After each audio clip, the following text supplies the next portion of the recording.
Good afternoon to everybody. Happy Sabbath or day of rest or whatever happen to be doing today. It's a beautiful day here in Calgary, Alberta. We're super excited to have Spencer on. And when I say we, I mean the royal we. So let's frickin' go. Give me 2 seconds here.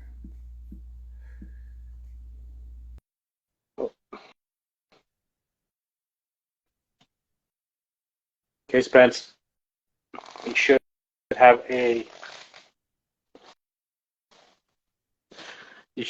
the option to join.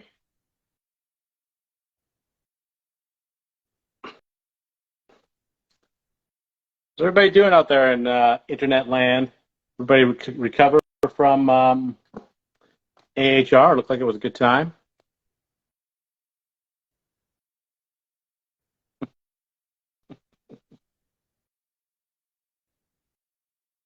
There it is.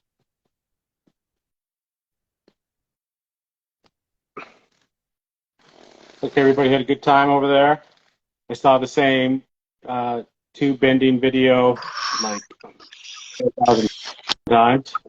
Always in this truck. Oh, I gotta get away from the kids. I guess these buds aren't working. I know I have trouble with mine too. Nope, they were working just a second ago, but not anymore. There goes that idea. You had one fucking job out the window already. Let me turn up the volume on this bitch. There we go. I'm gonna hang on. Let me do the same thing here. Yeah, I chose the truck because there aren't any children in it. Yeah. They're gonna come looking for you, Spence. My son already. I was on the FaceTime already, and where are you, Daddy? So, I saw your freeze dry and your what were your fettuccine? yeah. Oh yeah. We do all kinds of cooking at my house, but I don't know what to say. You know, I just want to be. I want to do all the things that I want my kids to be able to do themselves, and then they learn it, and then they can do it, and I don't have to care for them. You know, they can handle this shit themselves, right? Like unplugging drains. You think that's gonna work? You think that's gonna work? You know, I don't know to being a dad.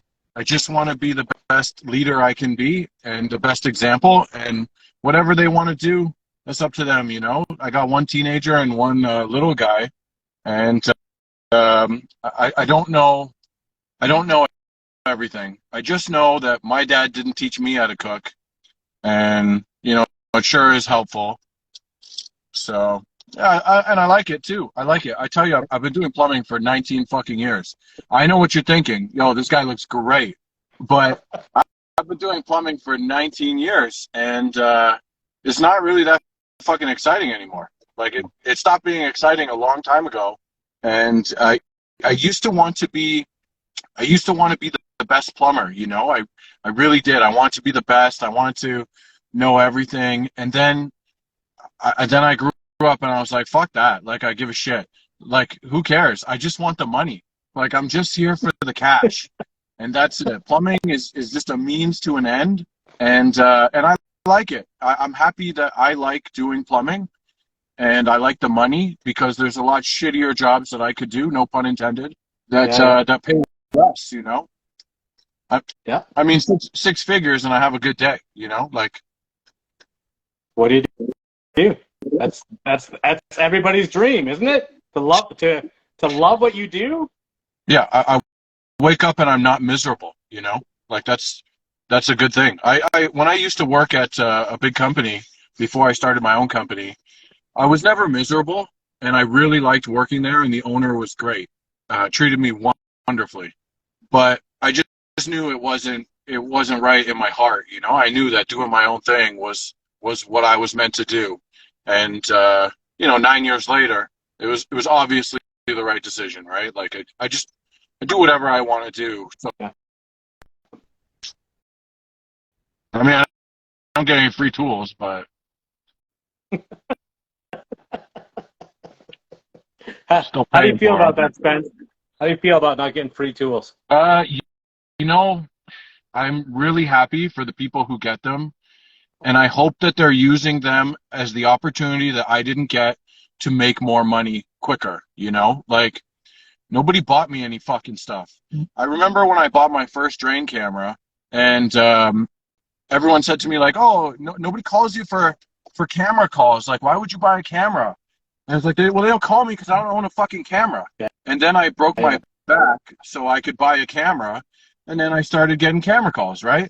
But like Yeah. nowadays, it seems like dudes are getting cameras for free, and I mean, I had to save money to come up with the money for a camera. I had to like earn it, pay taxes like an asshole, and then go buy it.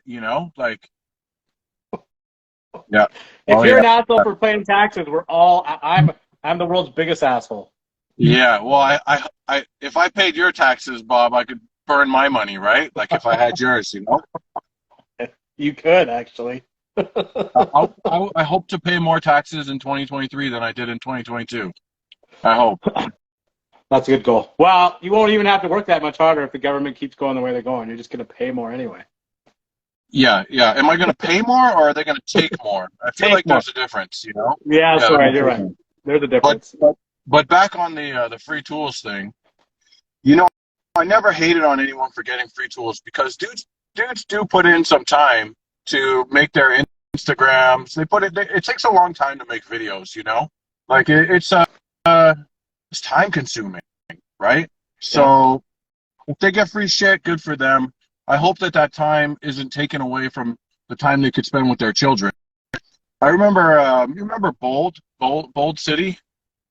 Yeah. Nice Yeah. guy. Nice Yeah. guy.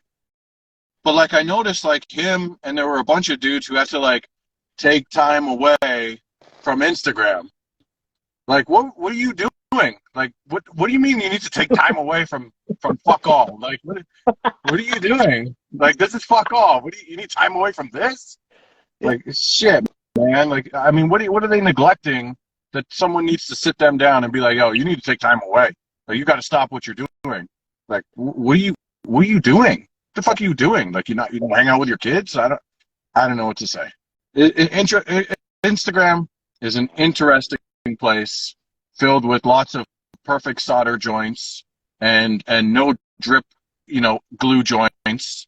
And I tell you, man, I used to make it fucking rain solder. I didn't give a fuck.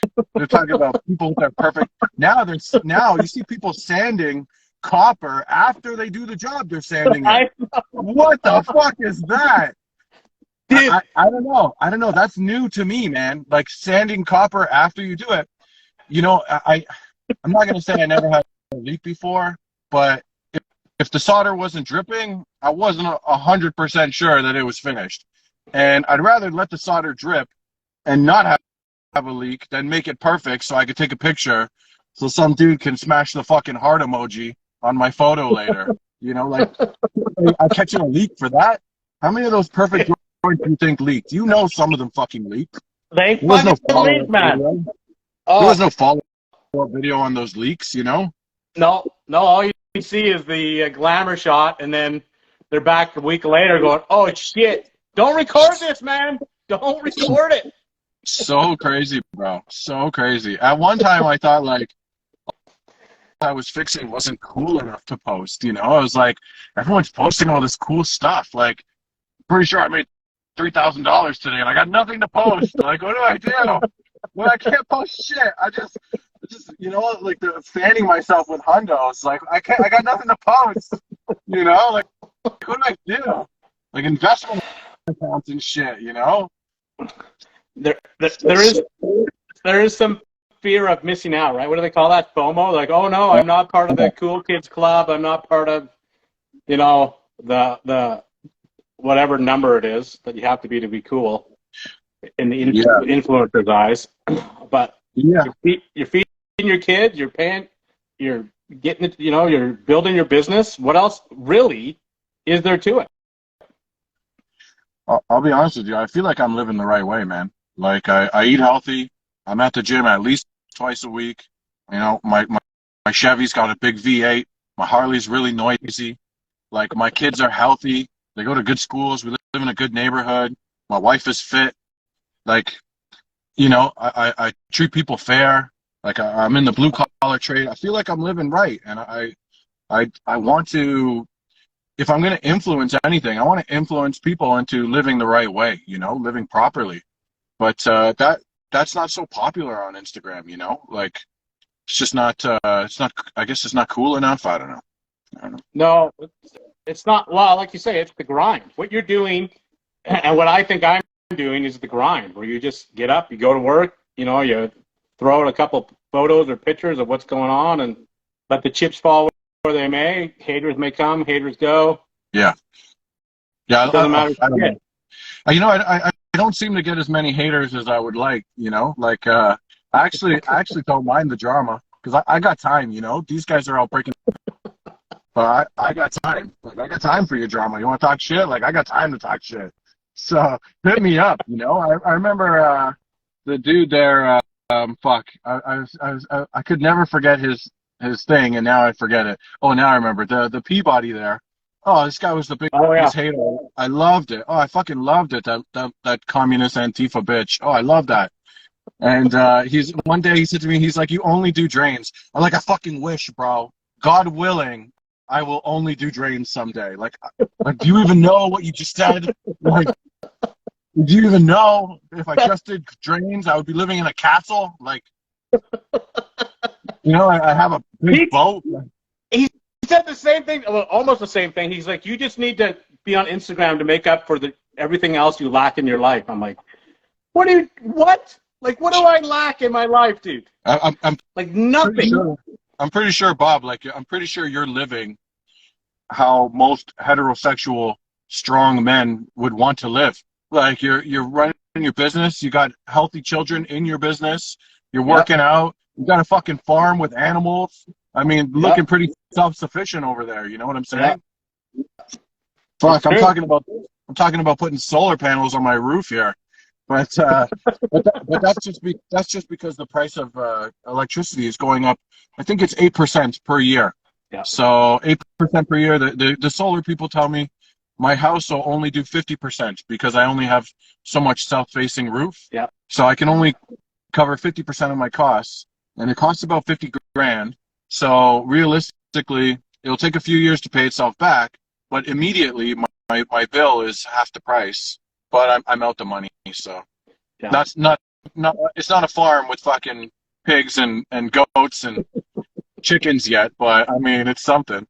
The plan here, right here on this side, is I'm going to put all my solar panels to power my shop and as much as I can anyway. You have heat in that gym? Of course, man.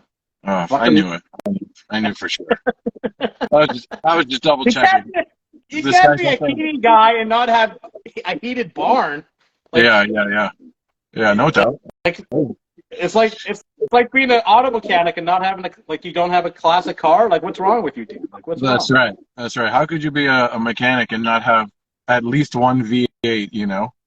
Yeah, something to tinker around with. So, of course, it's going to be -40 this week here, which we're sending your way. So yeah, we're pumping out the heat. Well, what you're sending our way? How about Ohio? What are they sending our way too? Huh? Fucking rain and black snow. I haven't seen it yet, but apparently there's people who are saying they got 7 days worth of headaches out here already in the Niagara area. No, dude. Shit, man. Can you believe it's that? It's totally safe. It's totally safe. Yeah. I don't know what you're worried about, bro. Yeah, this water is safe. As they're testing it with hazmat suits. Crazy. Oh yeah, don't worry. We tested it. It's okay. You know, I was talking to my wife's friend, and believe it or not, she had no idea that Ohio thing even happened. She didn't even know. I talked to a guy on Wednesday. We went out for lunch, and I'm like, "What's going on with Ohio?" And he's like, "I don't know what's going on in Ohio." I'm like, "Oh, are you kidding me?" So I show him a bunch of pictures. He's like, "Holy shit! We're gonna have to go dig into it." It's cool. That black cloud there is fucking famous, huh? That picture with the black cloud. Yeah. Famous. How is that not everywhere? I don't even get it. You know, you know, I think to myself, like, how do these people not pick up and leave? But then, as they say, like, oh, the cloud is getting closer to Toronto. Like, fuck, am I gonna pick up and leave? Like, I don't know what the answer is, because it's real easy to be like, oh yeah, you got to get out of there. You know, take care of your kids. You know, be safe until that Yeah. fucking cloud shows up to your Yeah. door. And I'm like, fuck, like, am I leaving right now? Where am I going? You know, like, yeah, like, where am I gonna go? Am I gonna pack up my family and just leave and, like, what, desert my house? I guess. I don't know. It could turn to that. I tell you, I'm fortunate I got somewhere to go, but. Yeah, you're up at your cabin, weren't you? You got a cabin up there? Oh, I wish, bro. That's my in-laws cottage, and yeah, it's a beautiful cottage, Cashy Lake, wonderful. Like, it's picturesque, you know. In the summertime, it's even more picturesque, and in the wintertime, it's wonderful. But I tell you right now, if it turns all zombies over here, me, the guns, and the generator, I'll even bring the children. We're heading out there, you know. That's right. They filmed all that Last of Us shit, that movie around Calgary the last couple of years. And so it's interesting to see, like, all those landscapes are literally places that I work, that I, you know, that you couldn't work there that day because they're filming their stupid movie. Yeah. But it's terrifying to think that that could happen on some, whatever level that is. It's Right? crazy how unprepared we are, you know? Even if you're prepared, you're not truly prepared. No. You know what I mean? I know. You're not truly prepared. I mean, you need water, you need clean drinking water all the time. Like, I asked somebody the other day, I'm like, where's the closest river to get drinking water? And I was asking them to quiz them we're just shooting the shit. Yeah. And the guy's like, I have no idea. And I'm thinking to myself, like, fuck, I just moved to this neighborhood. I don't either. Like, I got no idea either. You know, what am I doing? I'm leaving out of here. Yeah, but where? Where are you going to go?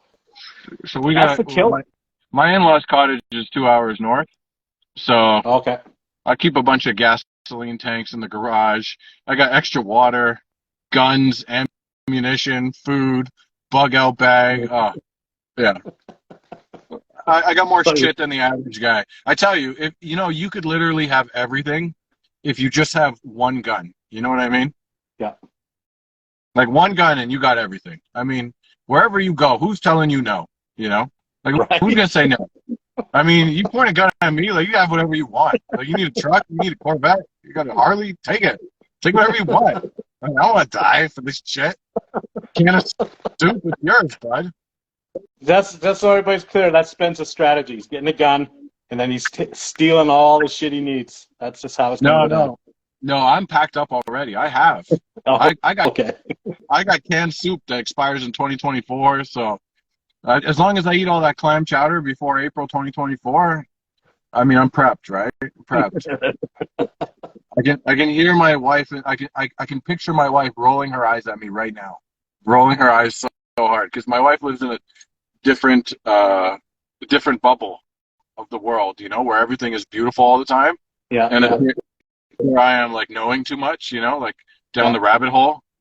So it's a deep, dark rabbit hole these days. oh, bud. Yeah. Yeah. Oh, let me see. Didn't you lose yours in a boating accident? That's right. That's right. Yeah. I got nothing. Soon as they come for your stuff. Oh my gosh. About that officer, the boating accident, and it flipped, and before you know it, all those guns were at the bottom of the lake, right? Yeah. Cache Lake, is that what you said? No. Go check him out over there. No, never said that. No. Bottom of Pretty deep Ontario. lake. Pretty deep lake. It take a long time to find a needle in a haystack like that, right? Yeah. Anyways, I feel bad. Come find me. What is that? Any Cashy Lake, come find me. Might be the last trip you ever make, you know? That's right. I'm going to say the same thing. Come to Southern Alberta and try and find me, you suckers. Yeah. Oh, yeah. Yeah. So crazy. I'll feed you to the goats. Minus 40. So crazy, the temperature over there. Holy heck. No, it's supposed to come. It's beautiful right now. It's like +5. And then Tuesday night or Tuesday morning, it's supposed to drop to -30, and then Wednesdays -40, and then it's supposed to be nice over the weekend again. So we'll have a ton of heating calls. What do you like to talk about on here? I catch myself talking so much, you know. Tell me when to shut up. It's your It's show, Farm Giver. Banter with Spence, man. That's what it is. This is Giver. Do you have determined questions for me No. or what? No, it's raw and real. I remember you were saying about the shows there. Everyone posting the same stuff. Oh my gosh. How many have you ever been to before, Spence? If you didn't, you know how to now. How to bend tube? Actually, yeah, I hate to say it, but Terrence isn't the only one who's never used one of those big pipe benders before. Because I've never used one either, to be honest with you.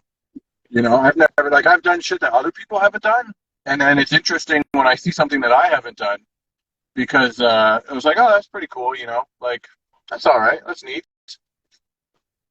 Pipe, like so it's 2023, you know, like people still bending pipe.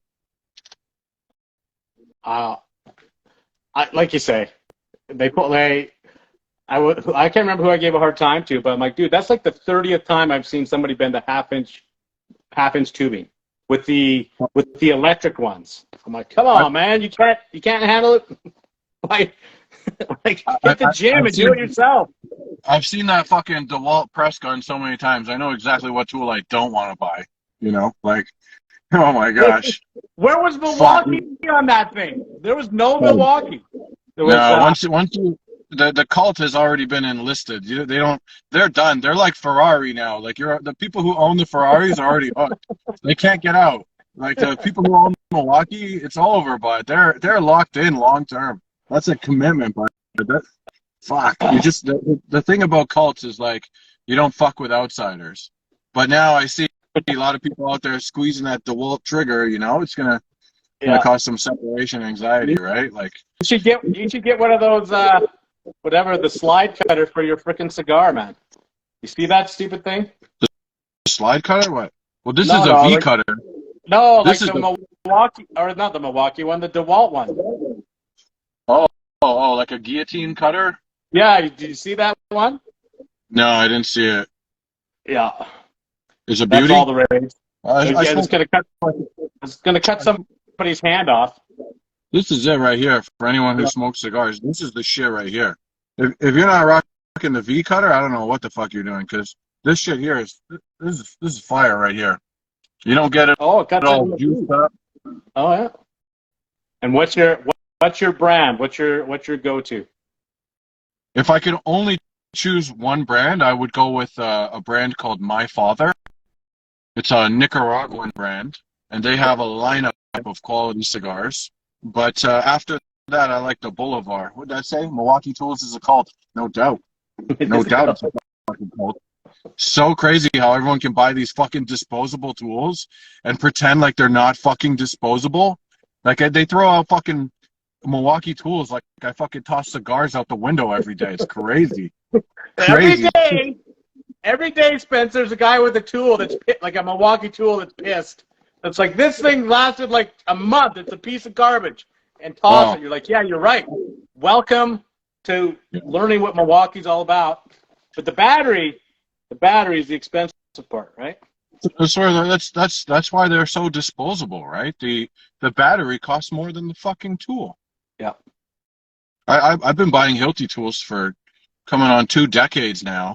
And like the only reason I bought another set was because I had to fill another truck. Yeah. And then I bought another set because like I would like some new fresh Hilti tools too, you know? Like I'm the boss. Why don't I have new fresh ones? Like I want new fresh ones, and mine were perfectly fine. But like treat yourself, sweetheart. You know what I mean? Buy yourself something nice, right? So I got myself some new tools. They're just so pretty. Everything's nice and red and clean. No money. It is. We did that. We did the Hilti. What was it? The return program where you would lease the tools. Did you ever do that? I never did that with Hilti. No, my company's too small for that. Yeah. Plus, I don't like the lease idea of it, you know, like I just something about it. Even I have a couple trucks that I leased, and you know, you love your coworkers, but like they fucking crash your trucks, bro. And like I got to give this shit back in 2 years. But one of Yeah. these trucks is so beat up. I'm like, fuck, I'm thing from Mercedes post COVID when the prices are retarded. Like it's more expensive now than it was when I bought it 3 fucking years ago. Like holy shit. Yeah. Yeah, I prefer to buy it and own it, and it's mine, and then fuck off. You know, I'm in this truck here. It's a 2014. When I bought this truck brand new, this was the top of the line. You know, this is the high country. Yeah. And I tell you, I had a rental truck because some asshole sideswiped me, hit and run, and my son really liked the rental truck, but I didn't see the big craze. You know, like it's just a new fresh truck. Like find me a guy who doesn't love a new fresh truck, and Yeah. I'll tell you, if they say they don't, that's a transgender. That's a woman. That's a woman, bro. You don't like a new truck? That's a woman.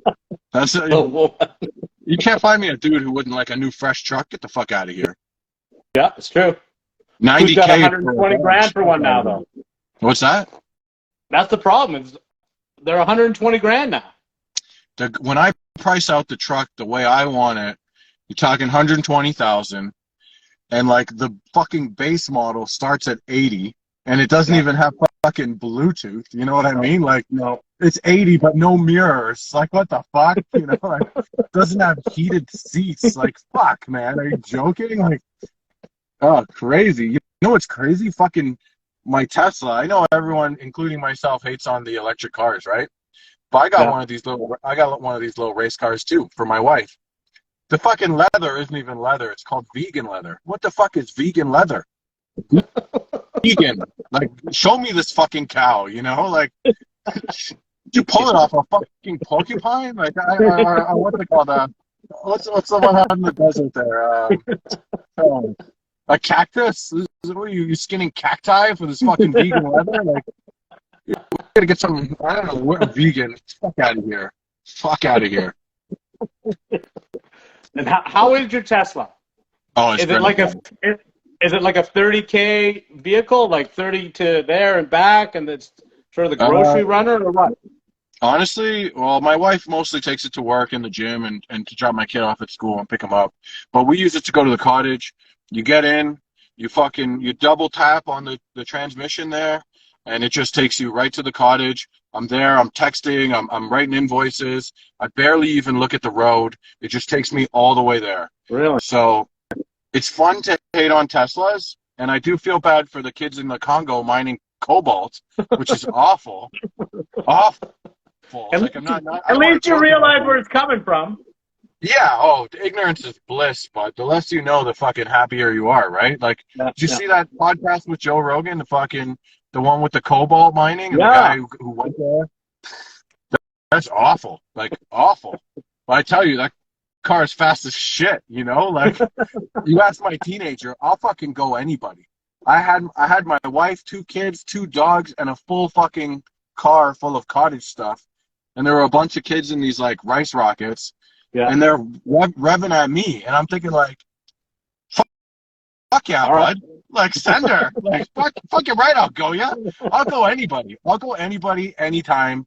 I missed an opportunity the other day, and it haunts me. There was a Camaro, an SS Camaro, like a 2021 or something like that, and I didn't see him in the other lane, and he tried to go me, and then my son like pointed at him, and I was like, oh, like finally someone fast, you know, like someone who spent some money wants to go me, like, fuck. But yeah, a lot of people hate on the Tesla. I actually think it's a great car. I'm really happy to have children in it, and I believe it's one of the safest cars on the planet. And you know, you got a woman driving, right? You got to spend the money for the safety. Yeah. So, yeah, it's a great car. People talk shit. It is what it is, man. You can't find anyone who owns a Tesla who can tell you like, oh, this car's trash. Like, there's no Tesla owners out there, you know, ragging on Tesla. It's just people who don't have it. And I get it, you know, I get it. Everyone tells me, oh, your Corvette is slow. You know, your Corvette's slow. Like, oh yeah, tell me about it. Yeah. Oh, Compared, my compared my to what? my Honda GSXR goes faster than your Harley. That's great, bud. That's really great. I can't fucking hear you. You know, I can't fucking hear you. That's Like, right. like I give a shit. You know. Oh, I'm the best plumber in the world. Still broke. Still fucking broke. Like I give a shit. You know. Like I All said right. at the start, man, I'm just here for the money now. I don't give a fuck about being the best plumber. I see all these guys that buy a camera. Fuck, I got 5 cameras, Bob. You know, they buy a drain machine. I got like 30 drain machines. I got drain machines that I refuse to repair because Rigid is making these fucking flex shafts. You know the 102, the little one, Yeah, yeah. Have you trash tried it? bag. I haven't. Fuck, I didn't. I own I own 2 of them, and I tell you, I'm getting awfully tired of repairing them. And people will tell you, you know, they hit you up in the comments, oh, you just don't know how to use it. Eat my ass, I don't know how to use it. Like, fuck. I can't adjust the chuck. I can't adjust the chuck on my gun. Like, I'm not adjusting it right. Like, shut up. You know? Like, it's just not that fucking great. And that's really all there is to it. So, Well, if you get like the good, like those Picote machines, those are like 20 G's, right? I've seen the little mini Picote, and I don't own one, so I don't want to talk about it, about whether it's good or not. Yeah. But I haven't heard anyone talking shit about it. But at the same time, I haven't heard anyone other than me talking shit about the fucking Rigid. So people are so busy trying to get their hashtags in that they're worried, like, oh, Rigid won't pick me for the experience. Like, and you don't think I want to go on the fucking Rigid experience, Bob? Yeah, I do. I want to go. Pick me. Pick me. Yeah. But like, if you think I'm not going to tell you that this fucking $1,200 drain machine is good and it's not, like, I'm just not going to say that. Like, I'm not going to say it. I own all the drain machines. I got them all. Like, I'll tell you which ones are good. People call me for advice all the time. You know, I mentor other plumbers in the game, and I mean, I like, should have called me first, bro. Is what I say when they buy some bullshit. Should have called me first. You know. Yeah. What can I say? Like if there's one thing I know, I know drains. I know what the best machines are, and I like to. I'm veering in that direction as much as I can. Gorlitz drain machines are best. I never fucking heard of them, bro. They might be the best, but I ain't heard of them. I think they're a California thing. You know, Coco's got, that's all he carries is freaking those Gorlitz machines. But yeah, there's lots of great plumbers on Instagram, lots, and to think that, like, oh, I'm the best, or you're the best, or we're the best, or whatever, that would be the true definition of ignorance. You know what I mean? Like, fuck, there's so many better plumbers out there than me, living paycheck to paycheck. there's the wink. There it is, right there. Trying to make ends meet. The only ends I'm trying to make meet are on these fucking sectional cables. That's it. That's right. The rest are connected. So what are you using then? I actually I grew up on the 1500 machine. You know, the one with the drum on the front. Pull that bitch down. 7/8 cable. Swap it to 1.25 inch. Now I'm a big believer in the K60. People ask me, "Oh, what should I buy? What should I buy?" Yeah. I would buy the K60. Yeah. I would buy. You get the 5/8 cable. You get the 7/8 cable. And I know there's that new one, the 5208. Is that what it's called? I think you got that one. Yeah, I got a couple of them. That one's a beast. But, you know, my only knock on that one is that you don't have the option for 5/8 cable. That's my only thing. And I think 5/8 cable is the most versatile cable in the game. Yeah. The 7/8 obviously is going to get the job done on top of anything, but the 5/8 gives you the versatility. You can throw it down 1.5 inches if you really have to. If you need 51 feet and you can only get a 50-foot cable in your little drum on your K45, if you need 51 feet, you can go with that fucking 5/8 cable down the drain. I don't like it, but you can, and it's good for residential. It'll handle 3-inch most of the time, no problem. It'll handle 4-inch most of the time, no problem. Realistically, a wise guy told me, who's an excellent plumber, our man Flush, Mr. Costi. Oh yes. He told me a long time ago, if you're working on a drain, working on it, they got bigger problems. You know what I mean? Like, how do I say it? Like, you want to get the camera down and see where the problem is And if something is so significant that it's more than a soft blockage, like it needs extra attention, you know? Yeah. Maybe you Yeah. got tons of grease. It needs a jetter. It needs a big jetter. Yeah. Maybe you got fucking cast iron scaling underground. It needs the K9306 with the descaling fucking tool or the Picote. You know, Yeah. I want to sell people the right stuff. I won't sell people things they don't need, but I will sell them the full solution. I learned not too long ago about the 3 options. Give the 3 options, Yeah. good, better, best, and I mean, let the customer decide, right? Yeah. Yeah. Yeah. You give them too many. If you give them too many, then they don't know what the hell to do. You got to keep it simple. And the main reason that we use the 5208s is because we were mostly commercial, right? So I'm mostly commercial too, Oh, yeah. and my choice is a 7/8 cable. If I have a 4-inch clean out, or even if I'm going through a 3-inch toilet and there's no trap, right? Like if it's not a floor drain, Yeah. like I'm hesitant to put 7/8 cable through a 3-inch fucking mop sink. I'm hesitant because I've been unplugging drains for 19 years. Like I've been stuck before. It's not worth it. But like if I could go 7/8, I get the job done right away. Like that's what you want. But now you'll get some dudes who will tell you the fucking sales technique. They'll throw down the fucking K45 on a goddamn 4-inch. They'll pull out one piece of fucking, one tampon. The water will clear. Then they'll throw the camera down. Then they'll sell you on a fucking, $1,200 jetter call that they could have knocked out with the 7/8 cable. Like I see these companies selling $99 drain cleaning. Do they have that where you are? $99 fucking dollars. Yeah. Do the math, bro. You got an employee that makes $44 an hour, okay? Plus benefits, plus all the fucking income tax you pay, plus the fucking WSIB. I don't know if they have that where you are. The Workplace Safety Insurance Board. They take 7% of my money. But like $99, these guys have to sell. They have to fucking sell you something, or else they ain't making any money. Yep. We just dealt with a customer the other day that hired one of those guys, went in for his $99 and said, "Here's your estimate for like $4,000, and we'll be back tomorrow to start." He's like, "Hang on, I'm gonna phone a couple people." And we showed up and charged them $1,200. We're in and out in 45 minutes. So you don't need anything else. You're perfectly fine. You know what's so crazy? Hey, did they leave you a Google review? They did, actually.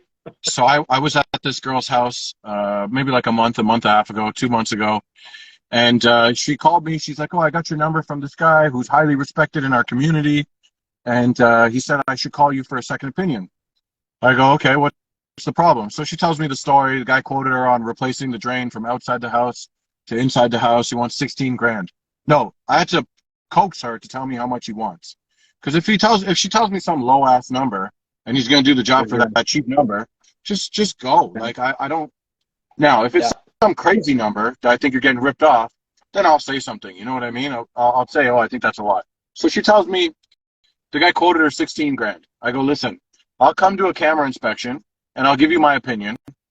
$300 plus HST, because I never take cash, Bob, because that's illegal, and I don't recommend anyone ever does that, because then you'll get ahead in life."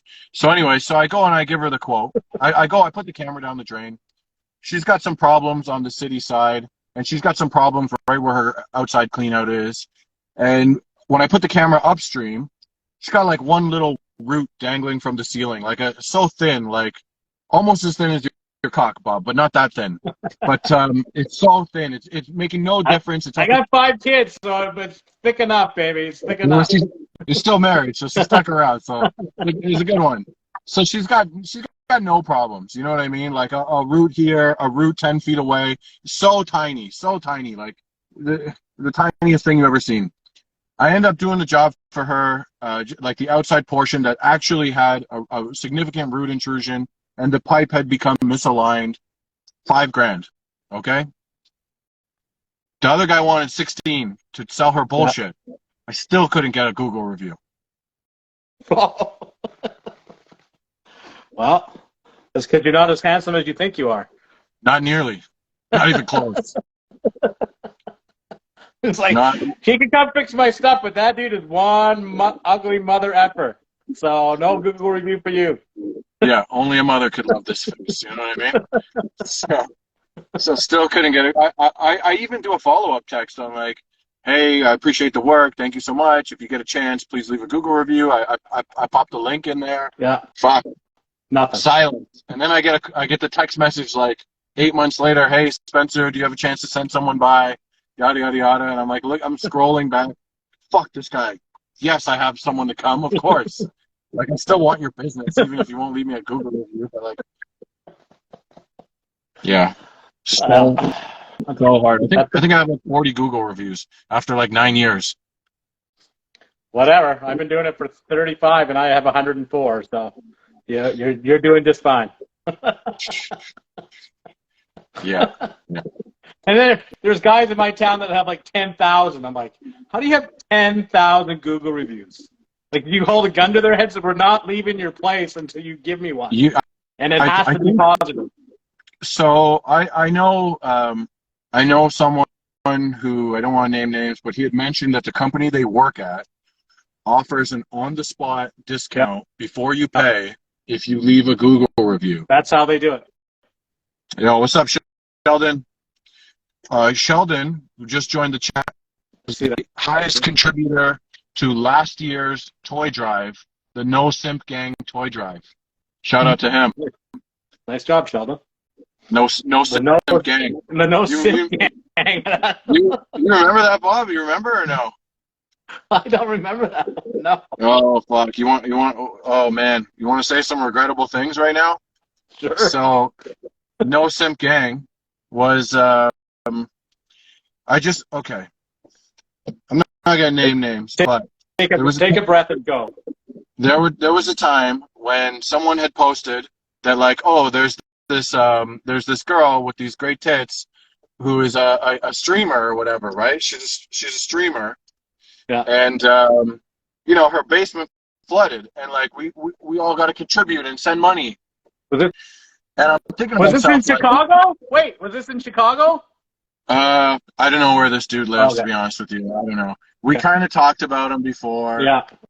Long story short, he's like, oh, trying to catch money for this girl who's a very attractive woman by anybody's standards. She's got tons of followers on Instagram and on Twitch and all that.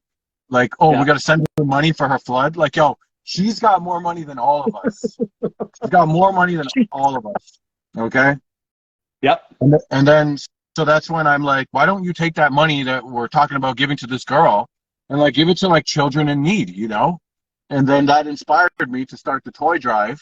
So year one toy drive, I think we raised like $1,200. Nice. No Simp Gang. No Simp Gang. Because we don't simp on internet broads, you know what I mean? Like, come get the fuck out of here. She's got more money than all of us. She's way better looking than you and I, Bob. Way better looking. I do remember that circumstance. I do not. I have no recollection of your you taking it to the next level where it should actually be. Well, he and looking after the kids.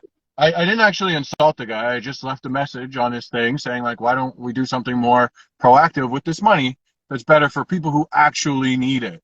And then this year, we raised over $1,800 on year 2 of the toy drive. Nice. Dropped it off at the fire station.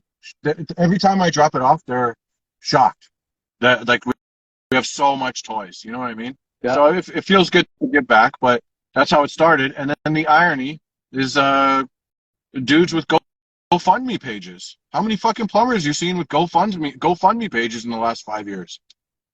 I'm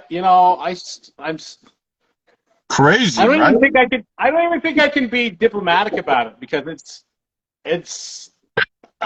I think it's insane and awful, and it's modernized begging as far as I'm concerned. Especially if you're an able-bodied tradesman.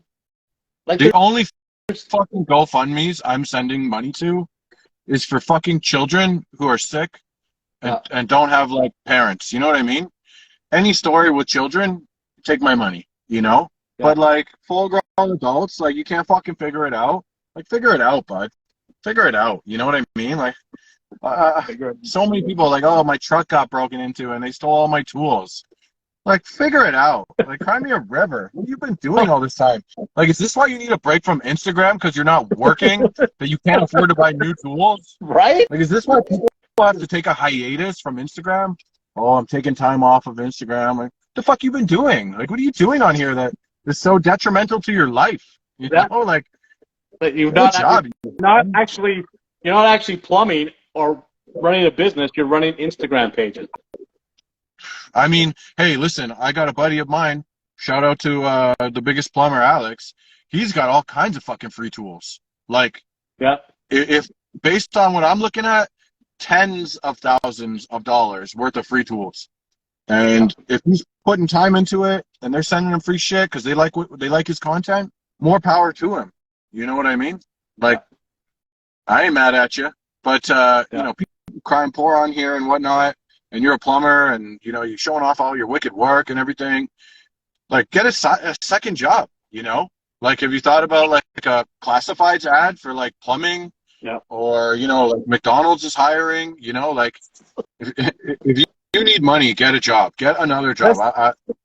The truth of the matter is if you're in this business long enough, there's going to be a bit of a dry stretch, right? Like, you're going to run into whatever issue it is, and you're just rainy day. You're just going to have to figure your shit out, because I don't get it. Like, you're not alone. If you wake up one day and go, dude, I need a couple extra bucks to make ends meet. What am I going to do? I know. I'm going to ask Spence to start a GoFundMe for me. Because I need an extra couple grand. Like, it's insane to me. I tell you, Bob, I grew up in a bad neighborhood in a single-parent household. And if I can fucking do it, and I can get out, like, anyone can get out. You know, anyone can make it happen. You know, it's just everybody wants to play the victim because it's easier. Yep. I mean, it's easier to be a victim than it is to go and do extra hours at work. If you're not getting enough hours, go find a job somewhere else. You know, when I get slow, I tell my team, like, I'll pay them 30 hours, even if like even if I don't have 30 hours of work for them, I will still pay them 30 hours because I value them. I don't want them to leave. You know, I want you to stay. And if I can't afford to pay these guys 30 hours for a month or 2 months, and if we're slow, I mean, what have I been doing all these years? Like, what the fuck am I doing with all that money? You know, like, I don't understand. Dudes are making, don't fucking tell me that licensed dudes aren't taking home $1,200 to $1,800 a week.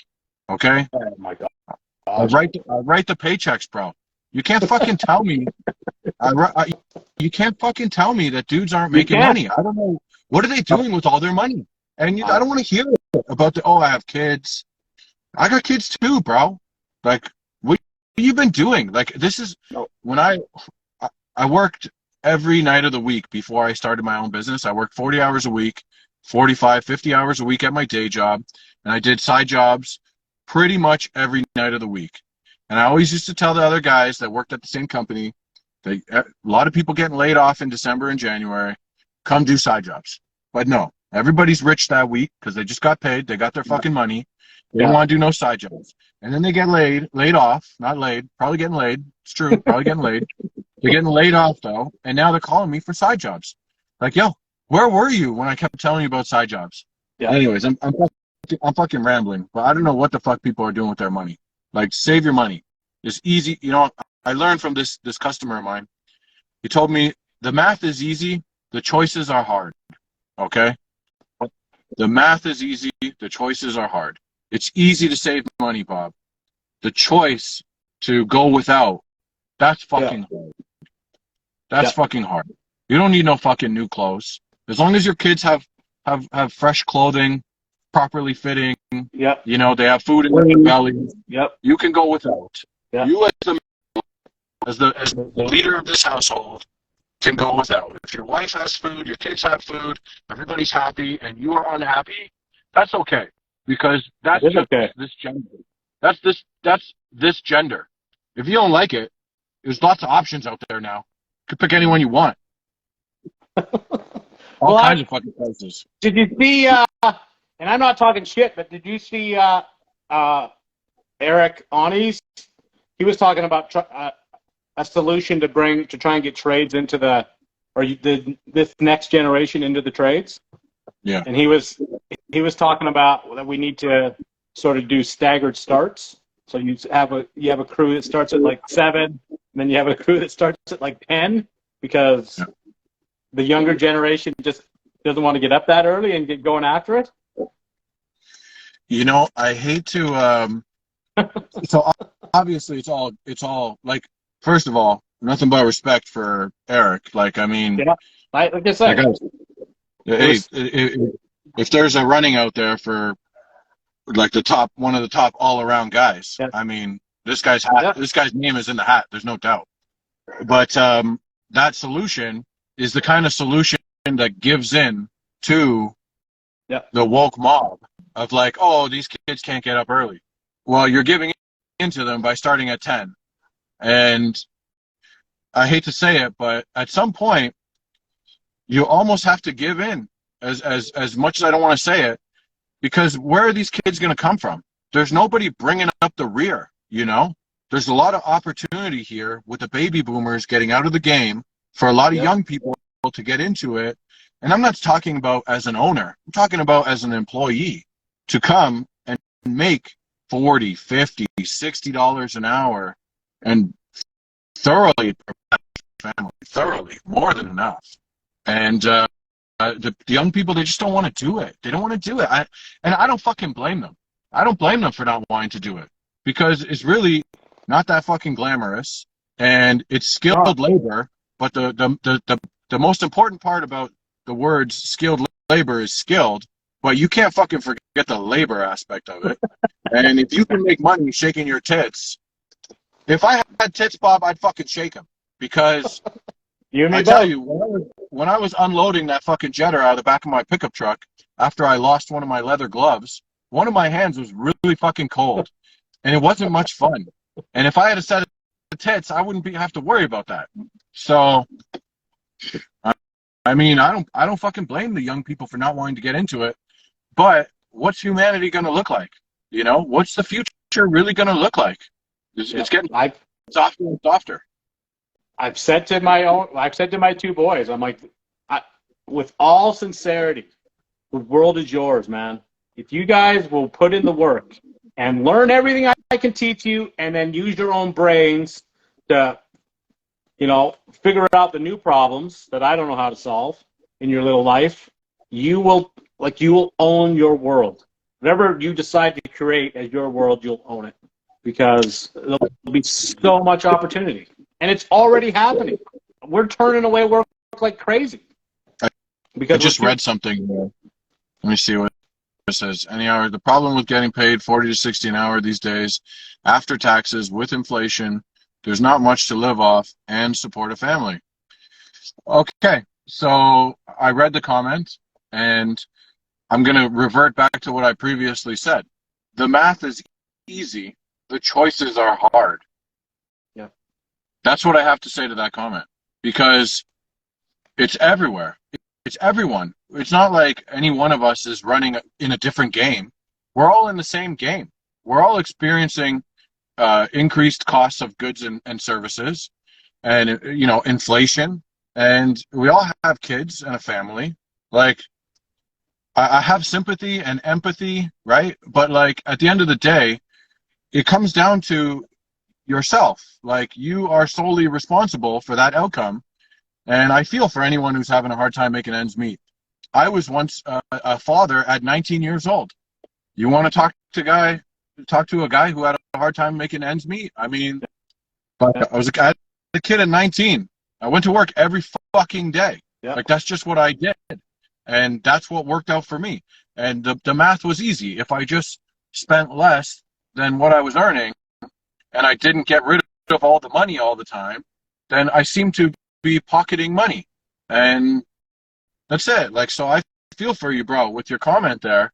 But I mean, I'm in this life too. So I disagree. I think, like, yes, it's hard, but it's not an insurmountable obstacle. Like, you You got to pull your bootstraps up. And fuck, I'm gonna lose some followers over it, Bob. But I mean, you want me to tell it like it is, or you want me to beat around the bush? That's how it is. Life You is gotta get it hard. done. Fucking life it's hard. sucks. It's hard for everyone. It's okay? difficult. I say, same as you. I say it all the time. I have 5 kids. I had 4 at, 26. 5 just like kids. 5 fucking kids. How, like, and they all crazy, man. They You're all crazy. need food. They all need clothes.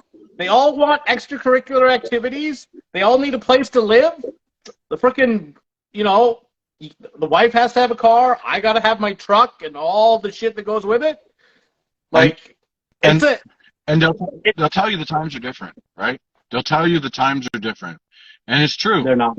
The times are different, but the math is the same, man. When the crunch happens, sugar-coated for the woke part of the audience so no one gets offended. My God. It's not my intention. It's not my intention to offend anyone. But the facts of the matter is that we make choices every day. If you want to be home at 4 o'clock, you get what you get. Okay? Yep. If you want to work till 7, you get what you get. And at the end of the day, everyone gets exactly what they've earned. And some people who are lucky are born into money, and they even get more than what they've earned. But what are you going to do? What are you going to do? I'm not in competition with people whose parents gave them money and bought them houses. I don't come from that. Yeah. So you're talking to the guy who came from Jane and Finch, and that probably doesn't mean anything to people watching this because they're not from Toronto, but it means something to people from Toronto. So if I can get out of there, being one of the only white guys in my neighborhood, like, you could get out of anywhere. Like, it just is what it is. You got to do more service calls. If you're not getting enough hours at work, you got to get another job. They can't give you more hours. Find employment elsewhere. If I couldn't feed my kids, I would. It's not manly to not be able to provide for your family. It's not proper. And I know everyone wants to sugarcoat all these things about gender roles and whatnot, but I'm a traditional kind of dude in that sense. Like, I take the responsibility of providing for my family very seriously. And my wife works. But if she didn't work, we would be just fine. Yeah. I slept on a bench in Central Park in Toronto, man. The cop was my alarm clock in the morning. When I backpacked through Portugal, I slept on benches in front of police stations. I slept in train stations on the floor. I slept in an abandoned house, on a vacation, and I woke up because it was raining on me. So, yeah. Well, unfortunately, I missed all of that crap because I was working. Yeah. There wasn't very many vacations. It was all about making sure the kids were looked after, and like you say, it's worked out fantastic so far. And I honestly, at 53, think I will work for another decade and then be done because I want to, because I enjoy what I do. I enjoy working with my children. And whether people say it to me all the time, "Oh, you're so lucky that you got that." I'm like, you don't think I made that happen? Like, you don't think that there was like my influence of showing the positive side of that thing and teaching them a little bit at a time that they could see the benefit of being part of that trade? What can I say, Bob? Everybody wants to be a little bit of a victim, So, yeah. If your family and providing for your family is not the number one priority, then I don't know. It's just I don't understand what people's priorities are. So that's it. And then do better. Do better. Yeah. Do better because no one cares. At the end. Yeah. At the end of the day, I mean, everybody talks about the community. And am I losing you, big man? I tried to turn on the light in here so I look cuter, and then it turned on my truck. And then Spotify turned on. Everything went wrong. Still not cute. So there's nothing you can do about it, man. There's nothing you can do about it. You can't fix ugly. You know what I mean? No.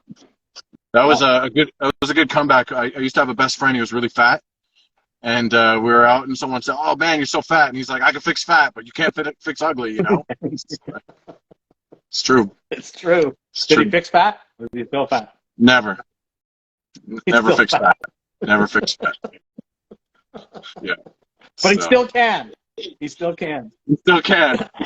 Still not ugly. He still has time, you know? That's Yeah. the thing about time, you know, time reveals all, right? Like everybody's right until they're wrong, you know? And you've got your whole life to prove people wrong, right? Like you can just there's no clock on it, you know? I love it when people tell me what they're gonna do. Everyone's gonna do this, they're gonna do that. They got all these big plans. Nobody's doing fuck all. No. Out of the 60 people that I employed when I had everybody going, easily 45 of them told me that I suck and they were going to run their own business someday. And this is what I was doing wrong, and this is what I was doing wrong. Guess how many of them started their own business? How many? Oh, fuck. Zero. How many? And I would say 7 or 8 of them left the trade altogether because they couldn't hack it. I'm like, yeah. It's surprising that, like, when people say, like, oh, I want to be a plumber or they want to be a tradesman, and then they get into it and they can't hack it and they get out. And, you know, you meet some dudes who you think, like, oh, this guy's going to make it, you know, like, this guy's tough. He's got the right attitude. He's, you know, like, he's going to make it. And then they don't make it, you know? It's like, it's really just not, it's perfect, right? You know who it seems to be really popular for is women nowadays. Time will tell on that one, won't it? They are, you know, there's some chicks on Instagram that are pretty good. You know, I don't think I follow that many of them, but I'll tell you who like, she's been around for a while doing her thing. Leslie. Yep. The pipe wench. Yep. Yeah, the pipe one. And Just then attitude for it. yeah, there's the apprentice there, the adventure, my adventure there. She's got a good attitude. Yeah. And I tell you, attitude will take you very far. Like you know, I people, there's that old saying, you know, half the battle is showing up. And then like I've added to that where I say half the battle is showing up, 49% is attitude, and the last 1% is just getting it done. Yeah. And that's it. That's the whole 100% of it. That's all you need. So that one girl, she got a good attitude. Looks like she's going in the right direction. There's the other one with lots of followers. I don't know her name off the top of my head, but seems like she's going through a lot of ups and downs, and it's hard. I actually worked with a woman in the trades. I worked when I was in my 3rd year as an apprentice. I worked with a girl, and I got a good story about that. This is where I'm going to lose all the followers. I'll tell you. So when I was like 20 years old, I was in my 3rd year as an apprentice when I was 20, and I was about to start a new job at this company that's been around forever in Toronto, and my friend already worked there. He was like 23, I was 20, and the night before I was supposed to start, I had appendicitis, so I ended up going to the hospital that night to get my appendix removed. And my buddy was telling me about this girl that works there, and I was 20. I never worked with a girl, and he's telling me like, oh, she's a smoke show. I can't wait for you to meet her. She's amazing. And every day, as I'm like in bed recovering, he would tell me like how great she was, and like she's like so nice, and she brings cookies for everyone, and she's like so hot. And then I showed up to work like 8 days later when I was recovered, and everything he said was like he was just staring at me, waiting for me to see her, and it was the complete opposite.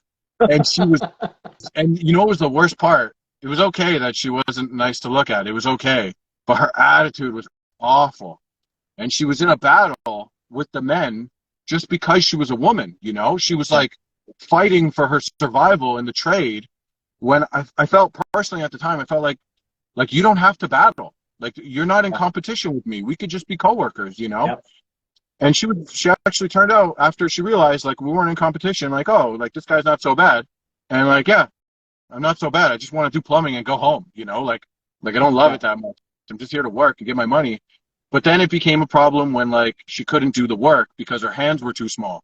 She had these like tiny little hands and she couldn't grip the pliers to tighten the 1.5-inch P-trap. You know, some of them have those big nuts on the ABS trap. Yeah. Like she couldn't make it work with the pliers. And at that point, then we had to like carry her weight. And that's when it becomes a problem. There's some shit right there that I might regret saying, you know, on a live stream, right? But like, if they can't do the job, they can't do the job.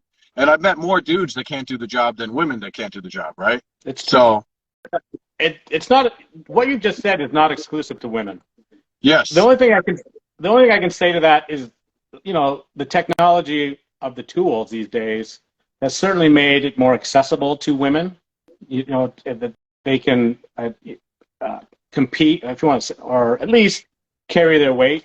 Yeah. Because the tools have made things easier. But my experience, I've hired women and have worked with all kinds of women in the trade.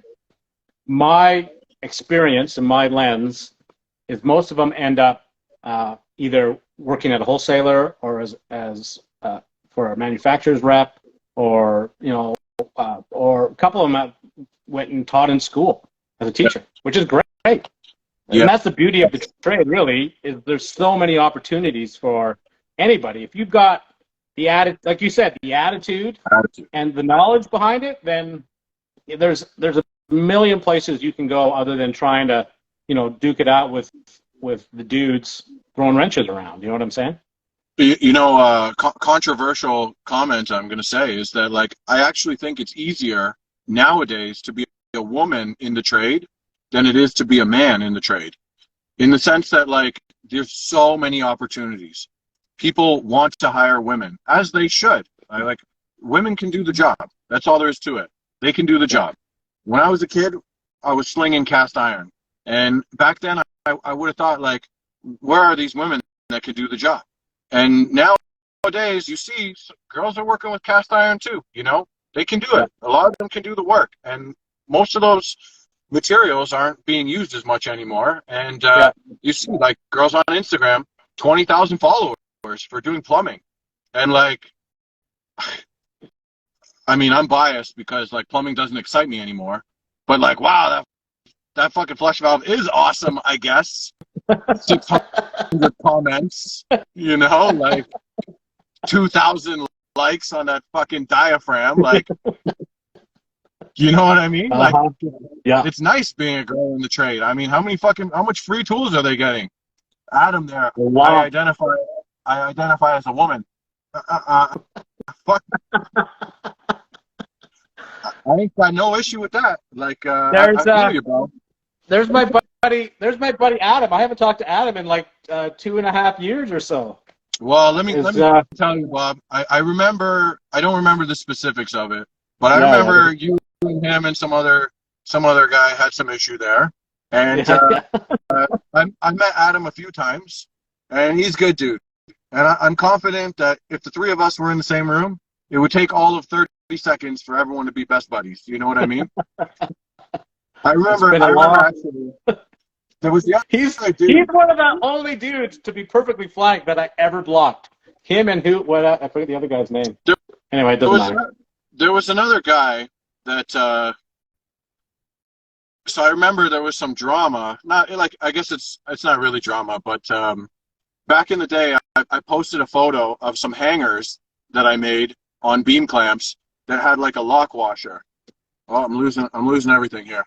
Can you still see me? Am I cute or in the dark? I'm like fucking Batman right now. Yeah, you look like Batman. Yeah, exactly. I'm the Batman. You know, I'm Christian Bale right now. Christian Bale is the best Batman.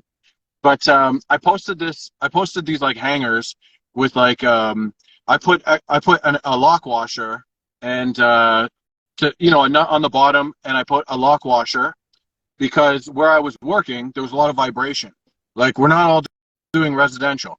Like, I was working in a factory where I need a 40-foot fucking scissor lift. Yeah. And their machines are stomping out car parts. And I'm looking around the building, hangers are falling off and they're dangling from the pipes. So I put lock washers, and this guy like commented on it about like, oh, you don't need that. It's unnecessary. Like, what the fuck do you know? Like, what do you know?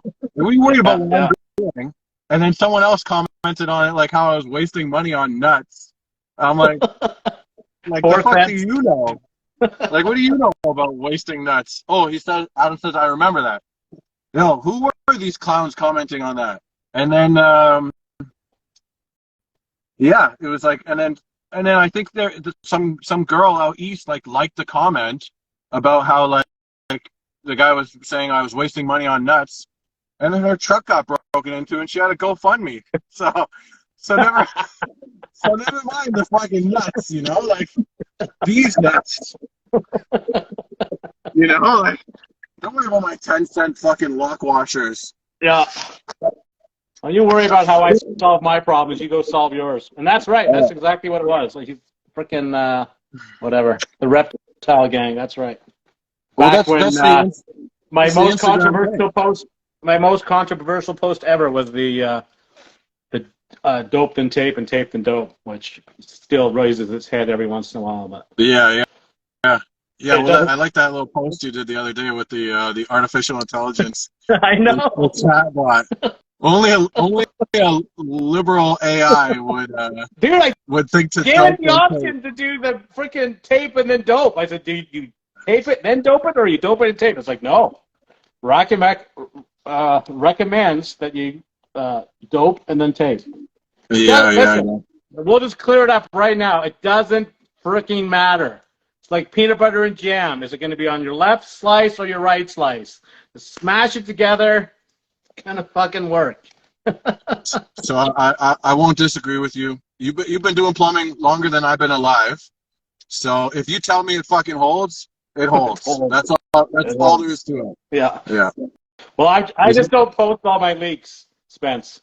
Like, I get them, they're all day long. I just don't post those. Yeah. And I don't post all the poo I see in people's basements. You know what I mean? Yeah. Because nobody wants to see that shit, right? The dirty end of plumbing, right? The actual guts of doing the plumbing, right? Yeah. Actual guts. Yeah. Well, I mean, there's a difference between what looks nice and what gets the job done, and you know, all of these aspects of the trade, you need them all. Yeah. And it takes two hands to clap, and it just is what it is. It is what it is. Yes. Let's get some more. Let's get some more controversial shit going on here, huh? All right. How many genders are there, Spence? Is that the most controversial thing going on these days, or is it? Oh no, wait. That's before we go do that. How about Justin Trudeau has been exonerated for the Freedom Convoy by his brother-in-law? So don't quote me on it. Yeah, but like, did you see that? Aren't they family? Like, aren't they family? It's his brother-in-law, his sister's husband. You know, there's the one I don't know the truth about is that does Justin Trudeau own some sort of patent to do with the jab? I don't know if that's true or not. But I have heard and seen, and it's. I haven't dug too deep into it. It does seem like it's from a reputable source that before the pandemic, he was worth about $12 million. He's now worth about $380 million. When you look at the Zelensky guy, look at this guy. Did you see him the other day? Did you see the sniffles on this guy? Holy fuck! Dude, I mean, we've been on this thing for an hour and a half, and I think both of us have sniffed like twice. But that dude was just like that. Hey, let me get that. That's $120 worth of sniffles, no doubt. That's $120 for those sniffles. I couldn't sniff that hard. The only thing he was missing was the fuck. Oh. If he would have done that, the cat's out of the bag. You know what I mean? Yeah. Give me a second. Oh. If you catch this guy licking some folded paper, like, it's over. You know what I mean? Did you see frickin' Biden just announced that they're going to pay for the pensions of the Ukraine government workers now? crazy. And then you literally in the comments here, people saying like, oh, you know, after the taxes, after the inflation, after the cost of goods and services, it's hard out here. And they're giving the money out to other places. Now, I'm down for charity and helping others. I'm down. But there's levels to this shit. Like, first, before I donate money for toys for other kids, first I put food on the table. Then we go from there. Yeah. Then we go from there. Like, come on. It's so crazy to me that like people are so believing of the mainstream media now. Like these newspapers like the Washington Post, the New York Times, these things are losing credibility. I think they've gone past the point of no return. Like, who believes them like, who legitimately believes what they say anymore? Honestly. You cannot. I mean, I don't.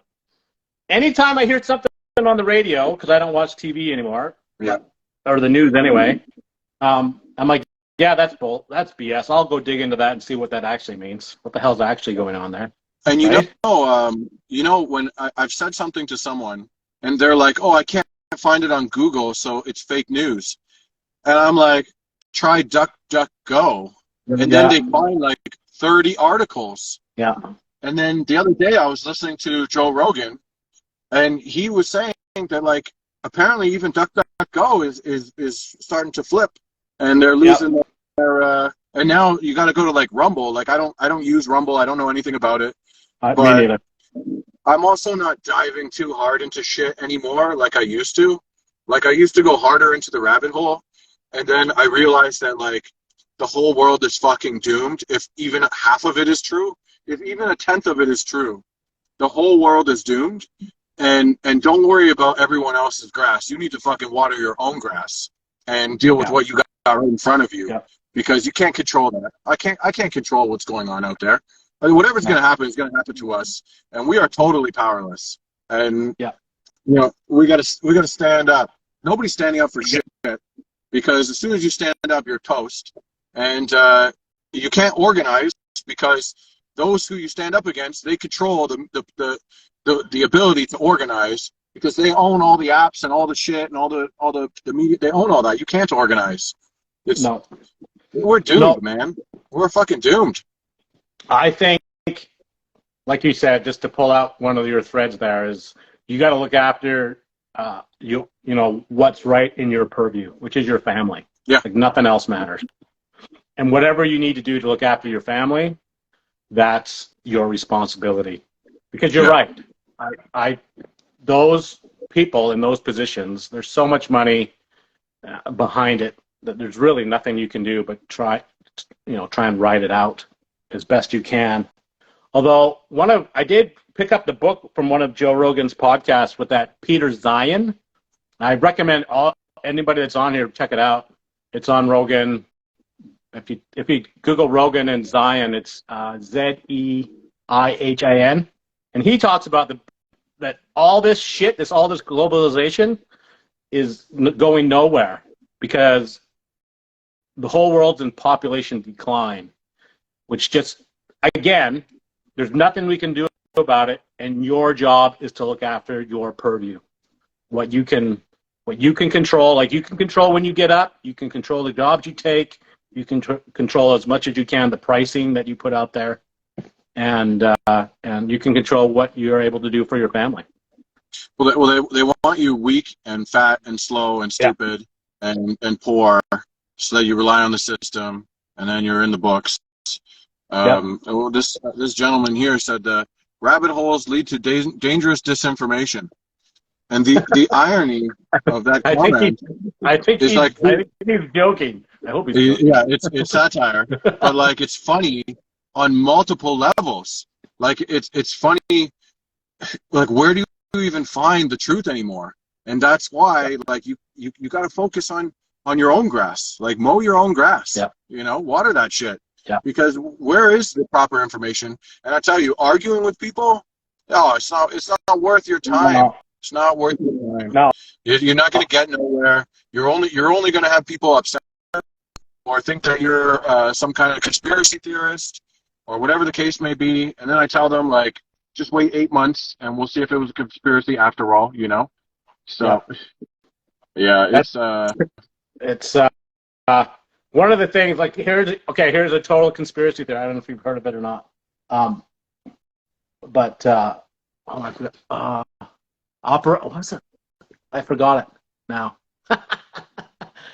They have a device, Project Bluebeam, Project Light Speed. I've heard of Bluebeam, but there's so many things going on. There's Like, I can't even look into all of them. They're wild. They're wild. They're wild. Yeah, go on. Anyway, it said, if it comes to me, I'll say it, but they basically have some sort of supercomputer that they can predict the future. Like, it sort of, puts it's so big and powerful that it can put all this computation and come out with what the result is. And the result that they came out with in 2012 was that everything gets revealed. Like, all the shit that everybody's done, it's like the information age overload. Like, everybody knows what's going on. There it is. Project Looking Glass. Check it out. In what year? 2012, you said? You mean 2023? No, 2012 is when this Project Looking Glass discovered that everything gets revealed. And so with that information, those people that are in power have been trying to do exactly what we're talking about here. Control everybody, suppress the information to maintain their, foundation of power for as long as they possibly can. Look at the guy look at the Schwab there. He's got that fucking. Did you see the how is that guy? He looks like an evil villain, right? Real? He literally looks like he's, from a James Bond movie. He's a Star Trek villain, He wrote the book called The Great Reset, and then tells you that he's like, oh no, it's just a book, like, literally doing the stuff that he's telling you he's not doing, and then telling you what's in front of your eyes is not real. Yeah, he's like the modern day. I mean, he's from Germany. Yeah. He's the modern day Hitler. Hitler wrote Mein Kampf and then said, no, that was just some of my meanderings. And look back in history, point by point by point is exactly what he did. Yeah. It's crazy. Yeah, crazy. I remember I seen a screenshot of part of his book. I haven't read it, so I don't want to pretend that I know all the details, but it said in it they want to reduce the population and they were going to maintain mostly like an Asian population because they're easily, what's it called? They're what's the word I'm looking for? Easily controlled, manipulated? Easily controlled. They're docile. They're docile people, and like the North Americans are the problem, and yada yada yada. And we are. So. Well, it's true. We are the problem. As bad as Canada is, truly, like I say, this it's the book by Peter Zeihan. I'm literally halfway through it. It's a fantastic read, and it's an easy read. But he literally says that in the next 10 to 15 years, China will be wiped out because they don't have the population to sustain what they're doing. Most of Southeast Asia will be out. Europe will return to what it was like in 1500s, where they all just France against England and Spain and all that sort of BS that's gone on for 1,000 years. And the only ones that will survive it is North America, because we have the resources and the. Yeah. Yeah, no, sorry, I didn't mean to interrupt you there. I know who you're talking about. Is he the same guy that mentioned the reason that makes sense why Russia is doing what they're doing right now? Yeah. Because they don't have the ability. They've done the math. They don't have the ability to maintain those borders in the future, and if they don't get what they get now, they're fucked. Yeah, this guy, exactly. That that whole thing he said about China was like mind blowing, and it seems to me, based on what he's saying, the U.S. is going to maintain being the world superpower. Like, it's crazy that we in Canada are taxed so highly, considering we have all of these resources. You know what I mean? Like, we and like it's just government mismanagement that like okay, unpopular opinion, that Donald Trump not so fucking terrible. I bet if we had Donald, you know what we'd be doing right now? We'd be making a killing probably, because he would not be giving away all our resources for pennies on the dollar. You know what I'm saying? Like if we had selling oil. if we had Trump, right, Alberta would be It would be oil Saudi would be Arabia. everywhere. Like Like Saudi Arabia. It'd be Yeah. Ferraris everywhere. I would be driving a Ferrari to work if we had Donald Trump. There would be broken down Lambos on the side of the road in Alberta because there's so much oil. There's Like so much oil. and people don't realize We how have much the resources we third have. largest reserve in the world. The level of mismanagement is astonishing. Yeah, It's crazy. so bad. And like just so crazy how someone could really send this downhill so quickly when you have, you know what I mean? Like we don't have the population, and you can bully us around because we don't have the population.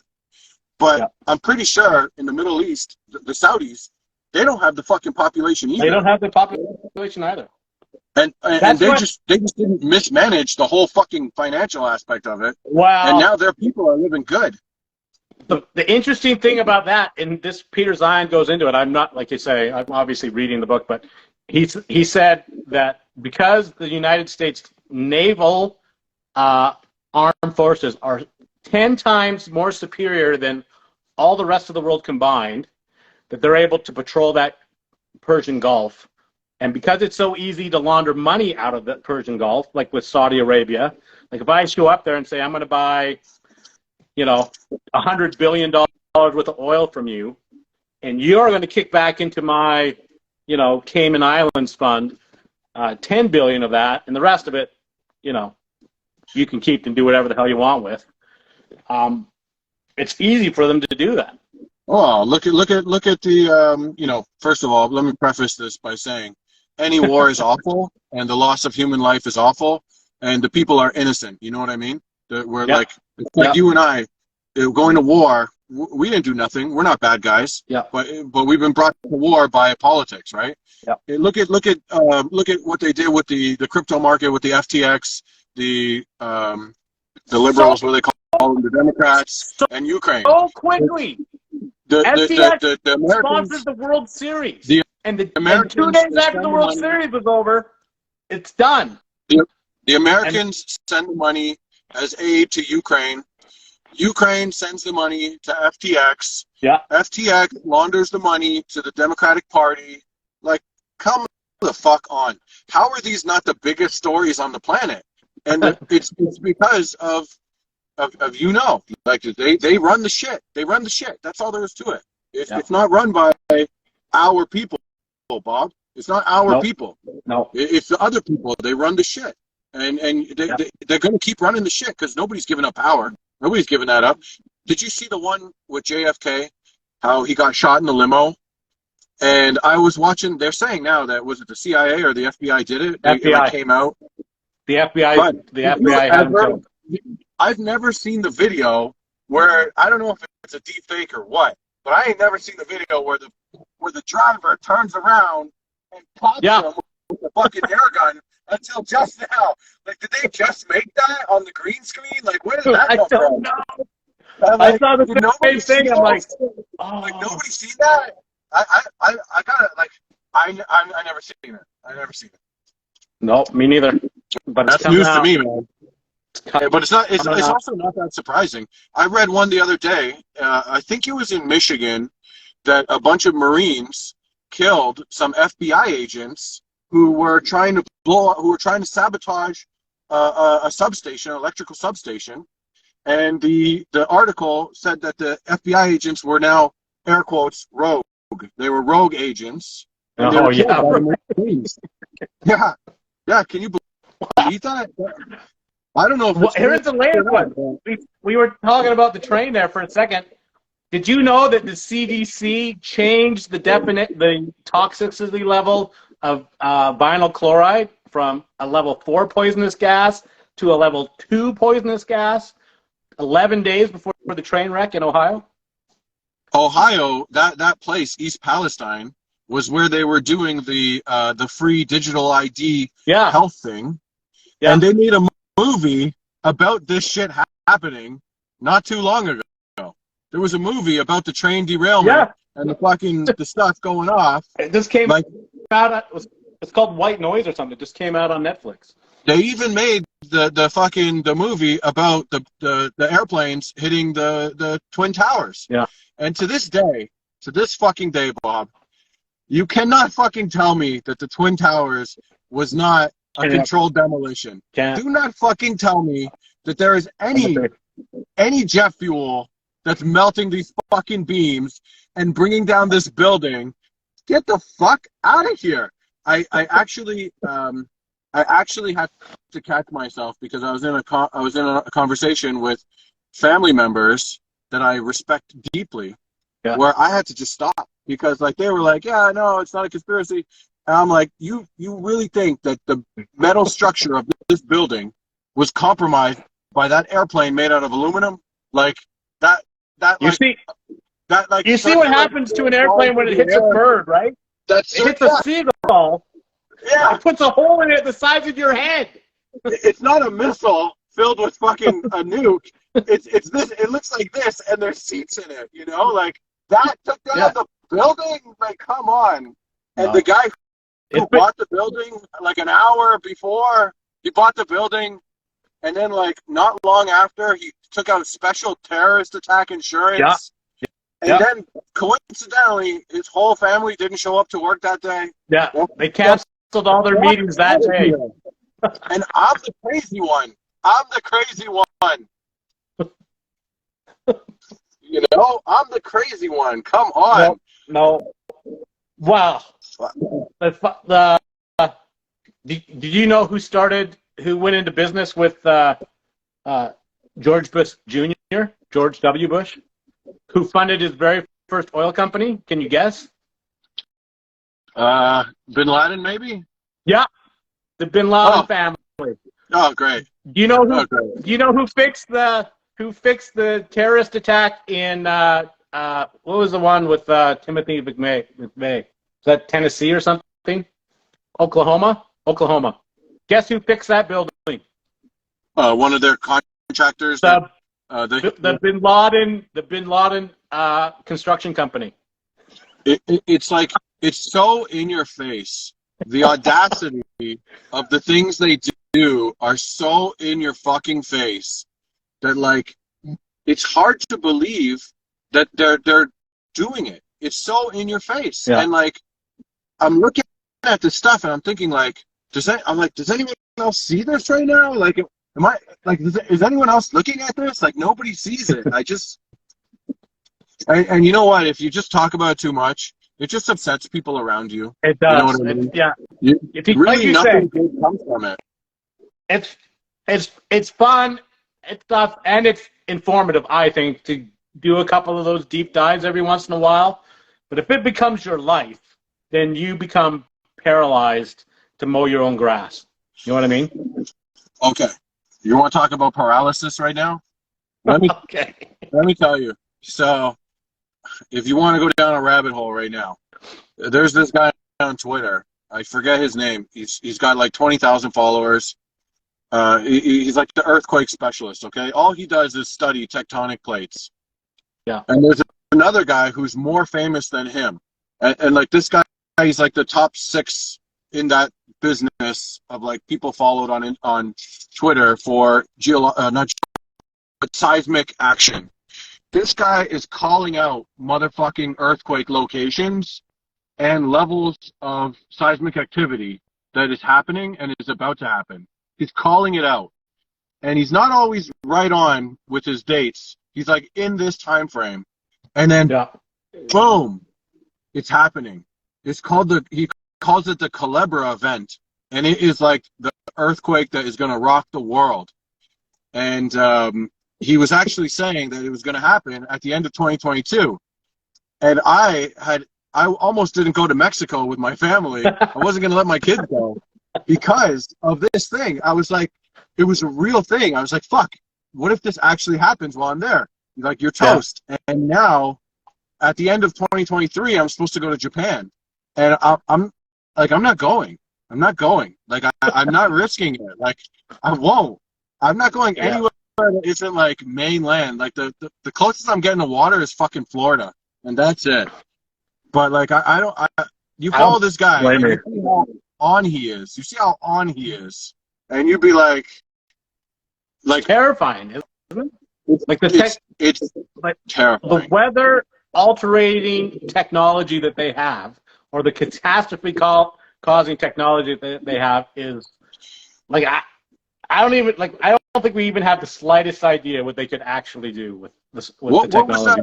What was the red cloud over top where the earthquake was? So I've read a bunch of stuff about that they say that was some I forget the name of there's actually a cloud formation that looks like that.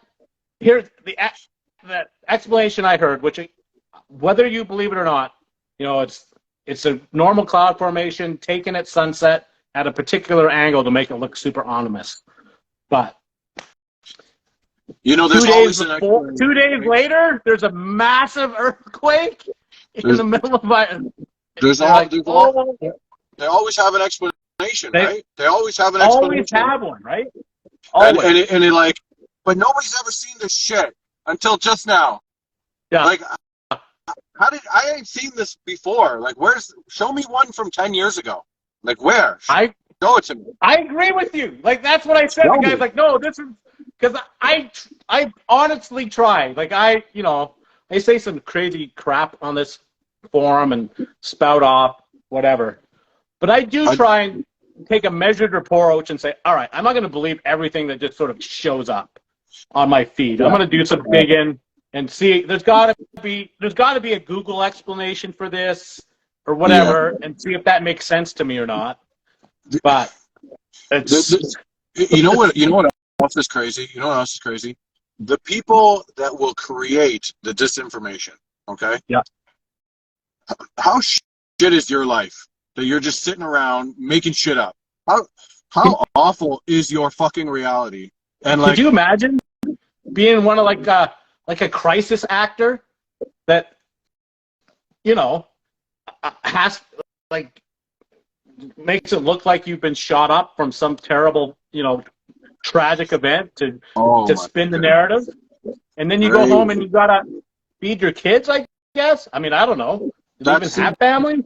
That CGI they got going on right now, they can make it look like a whole war was happening, and you wouldn't even know it was CGI. And they'll do that shit, and they'll manipulate the masses the way they need to for whatever the agenda is. I mean, you know who's like uncancelable is that fucking Joe Rogan. Like, that guy can. Yeah. You know what? He's fucking real information. Joe Rogan is the fucking news. Okay. If I hear it on Joe Rogan's show, I'm not saying it's 100% true, but I believe it more than I believe any information coming out from anywhere else. It's true. Yeah. Like, this guy brings how many followers that guy got now? Like, I think it's like 14 million or something like that. Yeah, I was gonna say like 15, 16 million now. Yeah. And Spotify is paying him $1 million or $100 million, and they tried to cancel him right when he came out against the whole transgender thing. All those guys went crazy. They tried to cancel him with the horse dewormer. What was it called again? Ivermectin. Ivermectin. And now fucking look, bud. Now fucking look. Remember when Trump said some shit, right? Yeah. But he didn't use the words correctly. And then the people started saying, like, the left media started saying, like, oh, Trump is telling you to drink bleach, like, he's crazy. Yeah. But that's not what he said. But, he was going down the path of, like, alternative medicines that exist.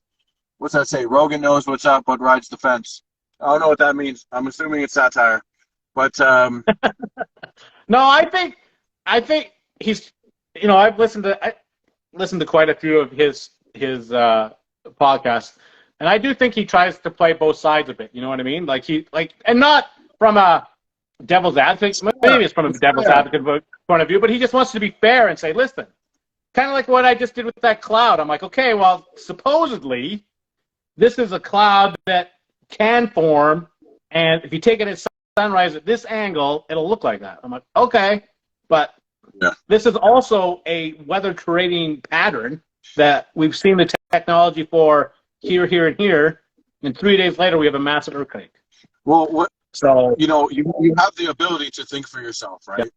And the way that so if you're not fucking heavy left, you're a Nazi now, right? Yeah.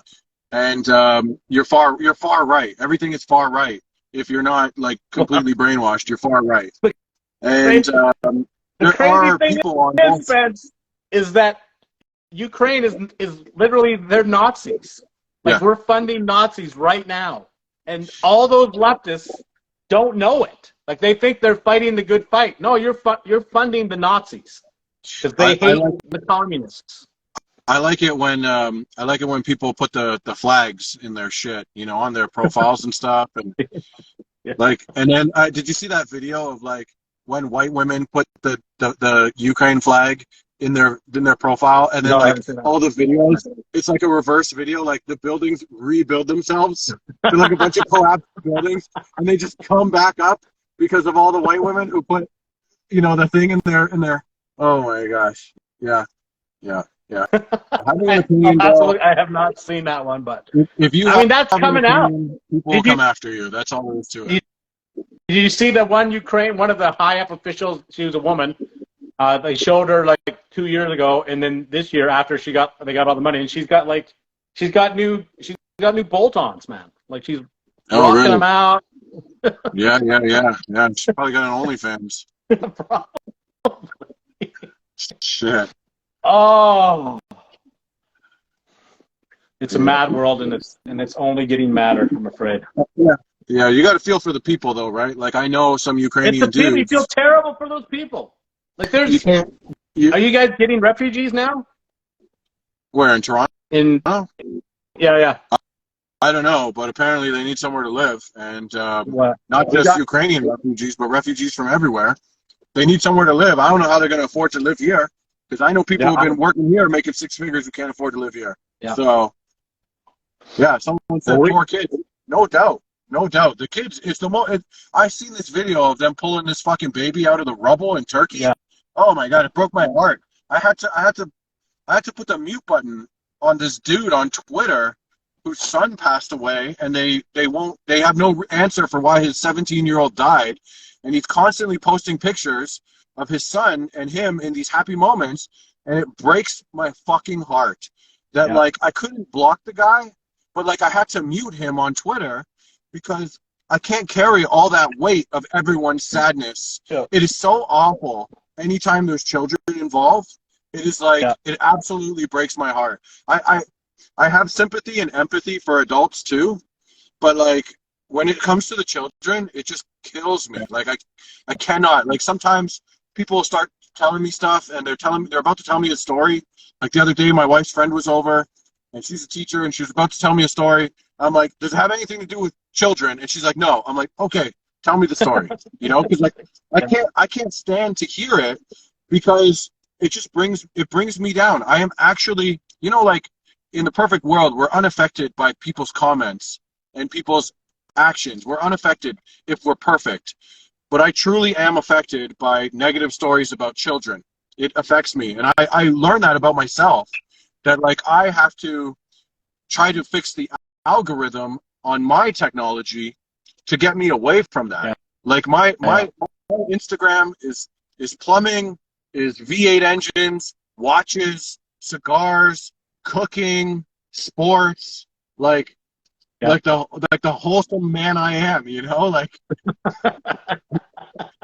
So you get the wrong algorithm, and it takes you down this fucking. Takes you down some crazy stuff. Yeah. You're on the train to fucking sad town, and I can't be a part of that. It's just too much. Yeah. No. Too much. Like you say, your life is difficult enough without trying to bear everybody else's burdens. I see my man. Yeah, sorry about that, Bob. Go ahead. No, I'm just saying that you can empathize with all that, And, without being too crazy about it, I do believe and certainly hope that those evil people are held accountable someday, whether in this world or the next. Because if you make those children suffer, you deserve nothing but hell, frankly. Yeah, I agree. Look at all these coincidences that keep happening. You know what I mean? Oh, Absolutely it's awful. awful. There's a 12-year-old kid yesterday at football practice. It's all the time, bro. It's everywhere. It's just not pumped out on the mainstream. It happens every day. I see the comment here. He said, "Oh, the kids at the homeschool. You're gonna have to homeschool your kids. The thing is required. I won't say the name, but my kid is 15. My oldest is 15, and he was only one of two kids last year in his grade 9 class who didn't get it. One of two. Yeah. And you know what I told him, Bob? I told him a few days ago that I was proud of him, not because he didn't get it, but because I was proud of him because he was able to make the decision for himself. I told him, went and got it. That's her choice. I told him I'm not doing it because I do what I want to do, and that's not for me. And I'm going to wait and see what happens. When you buy a sick car, Bob, when you buy a wicked car, you don't buy the first fucking model that comes out the first year. Buy the first model. You never buy the first model. You wait until they work out the kinks in year 2 and year 3.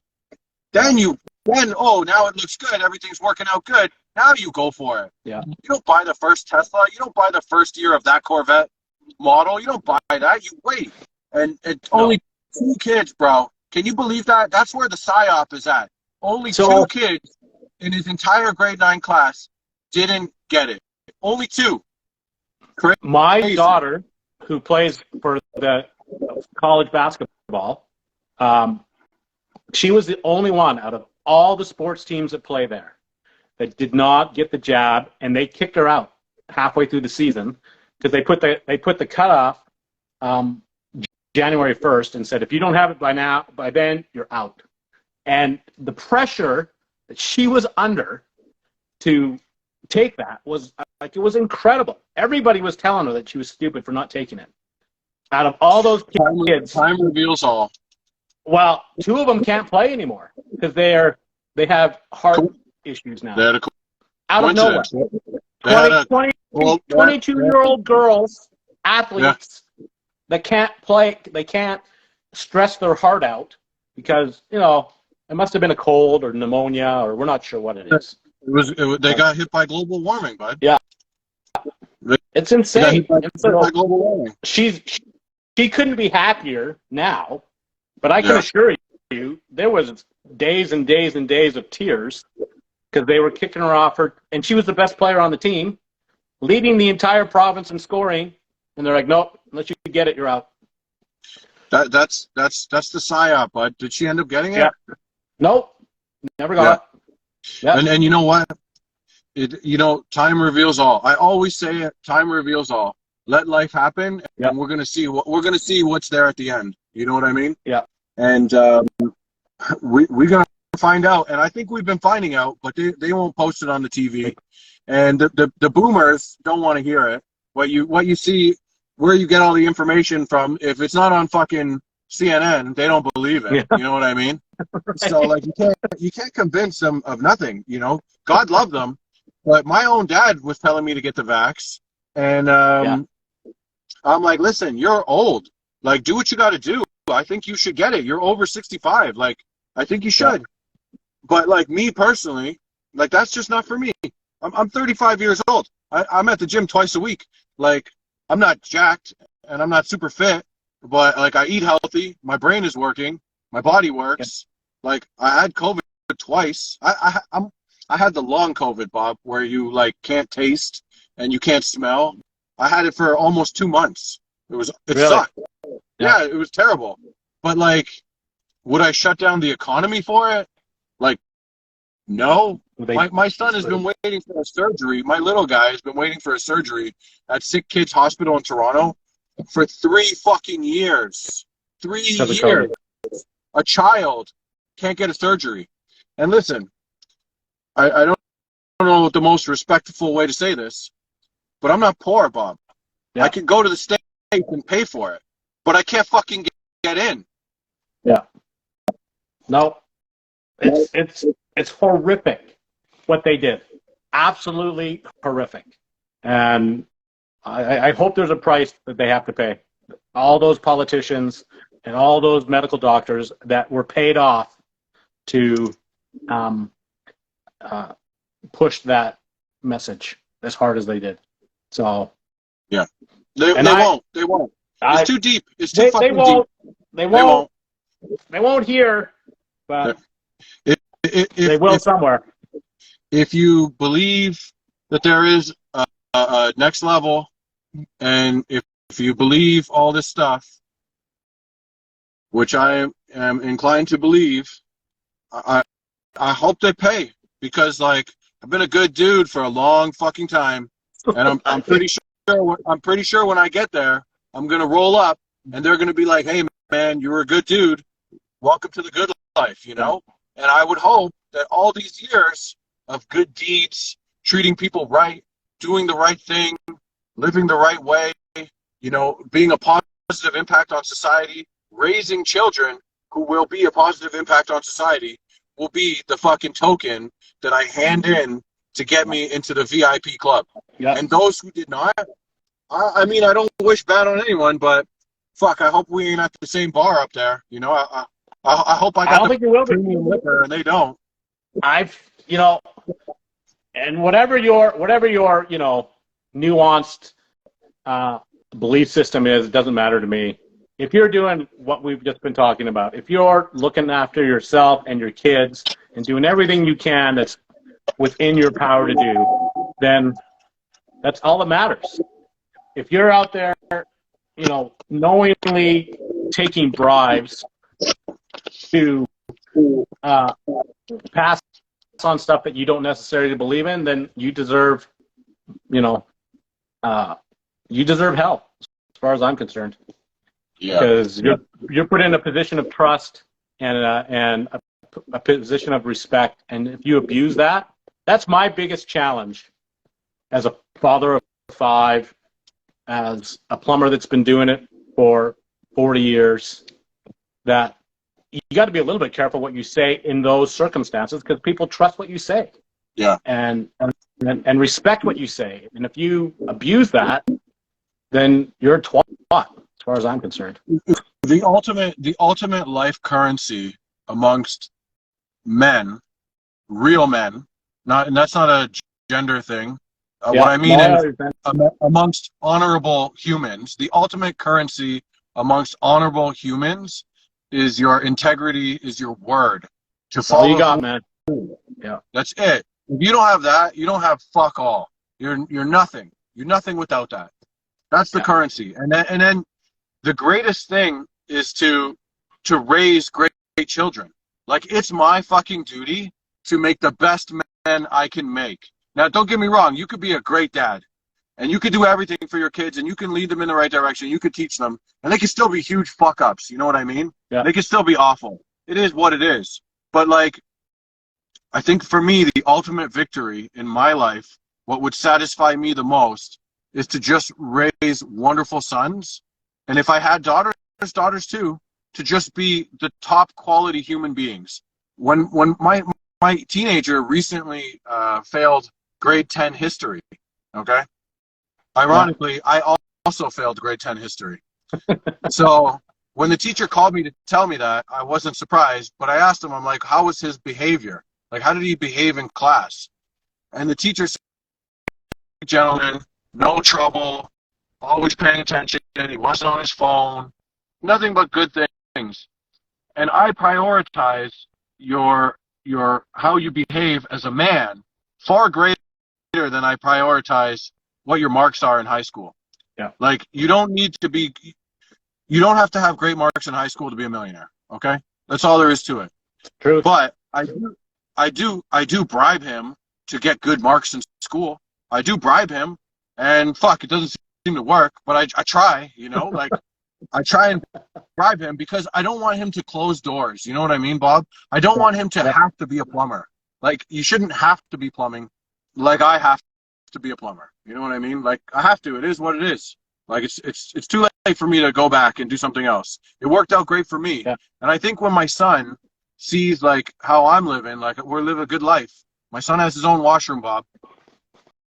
Like, you think this is every plumber's life? Like, no, it's not. Like, it's not. No. It's not. It's not. That's not how it goes for everyone. It went that way for me because I put in the work. I did what people didn't want to do. I said yes on times when I probably should have said no, but I went and I did it. I couldn't tell you how many people over the years have told me I'm too cheap. And you know what? Looking back on it in hindsight, I don't disagree. I have been too cheap. And to this day, some people will still tell me I'm too cheap. You know what I mean? Yeah. But I don't regret doing $1,150 service calls because everything I did helped get me to here. And it might have only been a few bucks, but it was still more than nothing. And it still opened more doors to this day. So I might That's be what cheap. it does, right?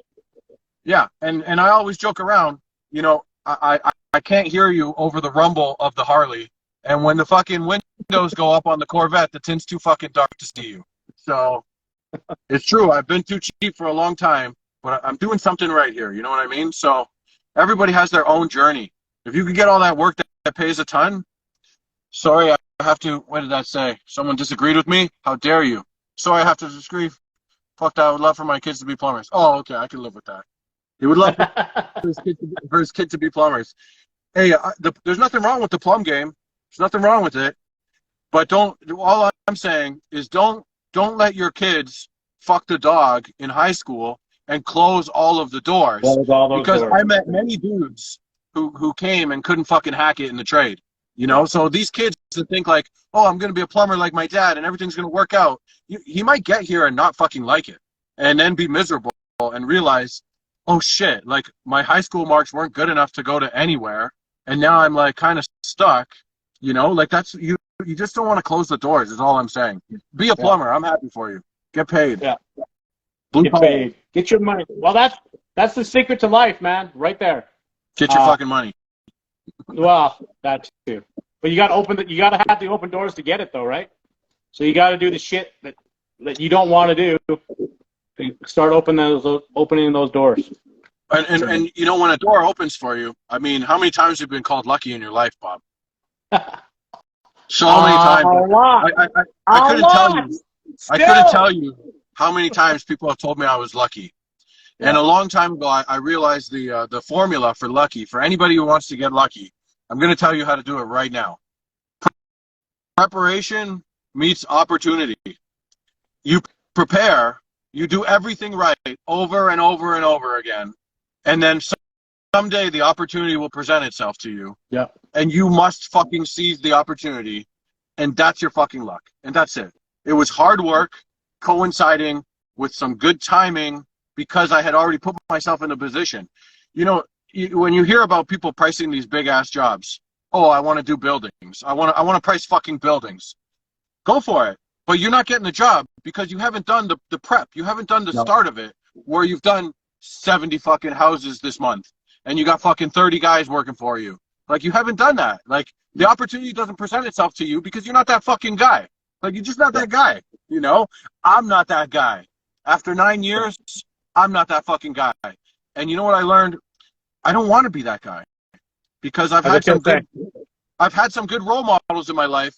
They've got 30 fucking guys working for them, and I listen to them give me this wisdom. I'm thinking, that's not what I want. That's not what I want. 3, 4, 5 guys tops.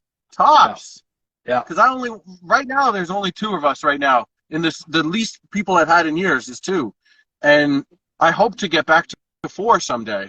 But like I don't want fucking 4 guys worth of headaches. It sucks. It is. It's a mess. That was the thing. If everybody go check out frickin' the latest Plumber magazine, I might as well plug them. They just did a big article. They interviewed me on what happens when business goes bad, when you have to downside because you're not that guy. Nobody wants to talk about that. I thought I was that guy, and I tried to be that guy, and 15 years into it, I'm like, I hate who I am. I hate my life. Get out. Yeah, and that's I don't want to be that guy anymore. What's Let that? me ask you, Bob. Let me ask you the most important question about that, and it's not even plumbing related. The question about that period of time in your life was, how was it with your children? How much time did you have for your children, and how was your attitude towards your family with all of that weight on your shoulders? Was that the best parenting moment for you? I have apologized to them all for that.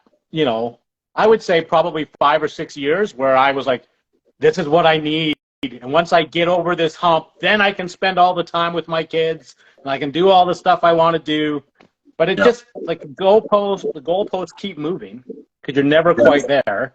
And then, like, I woke up one day and said, today's the day. I am done. I'm done. Fired everybody. The children are, by a landslide, our greatest assets. Yeah. And hopefully our greatest accomplishments. Yeah. And if you're not, you can't afford to miss out, because there's not enough time in life to make it back, and you never know when you're going to have a coincidence or a global warming. So, like, you really, and people will tell you about, like, how many rich kids are there on the planet who are complete fuck-ups, whose fathers weren't in their lives, like, just fucking losers. Rich beyond anything you and I have desired, even contemplated being possible. Yeah. But they didn't have fathers who raised them properly, and they're trash bags. And you know who never loses the money in the end? The guy who came from nothing. The guy who came from nothing and makes the money, that guy holds on to his money. Yeah. That's the guy. True. It's true.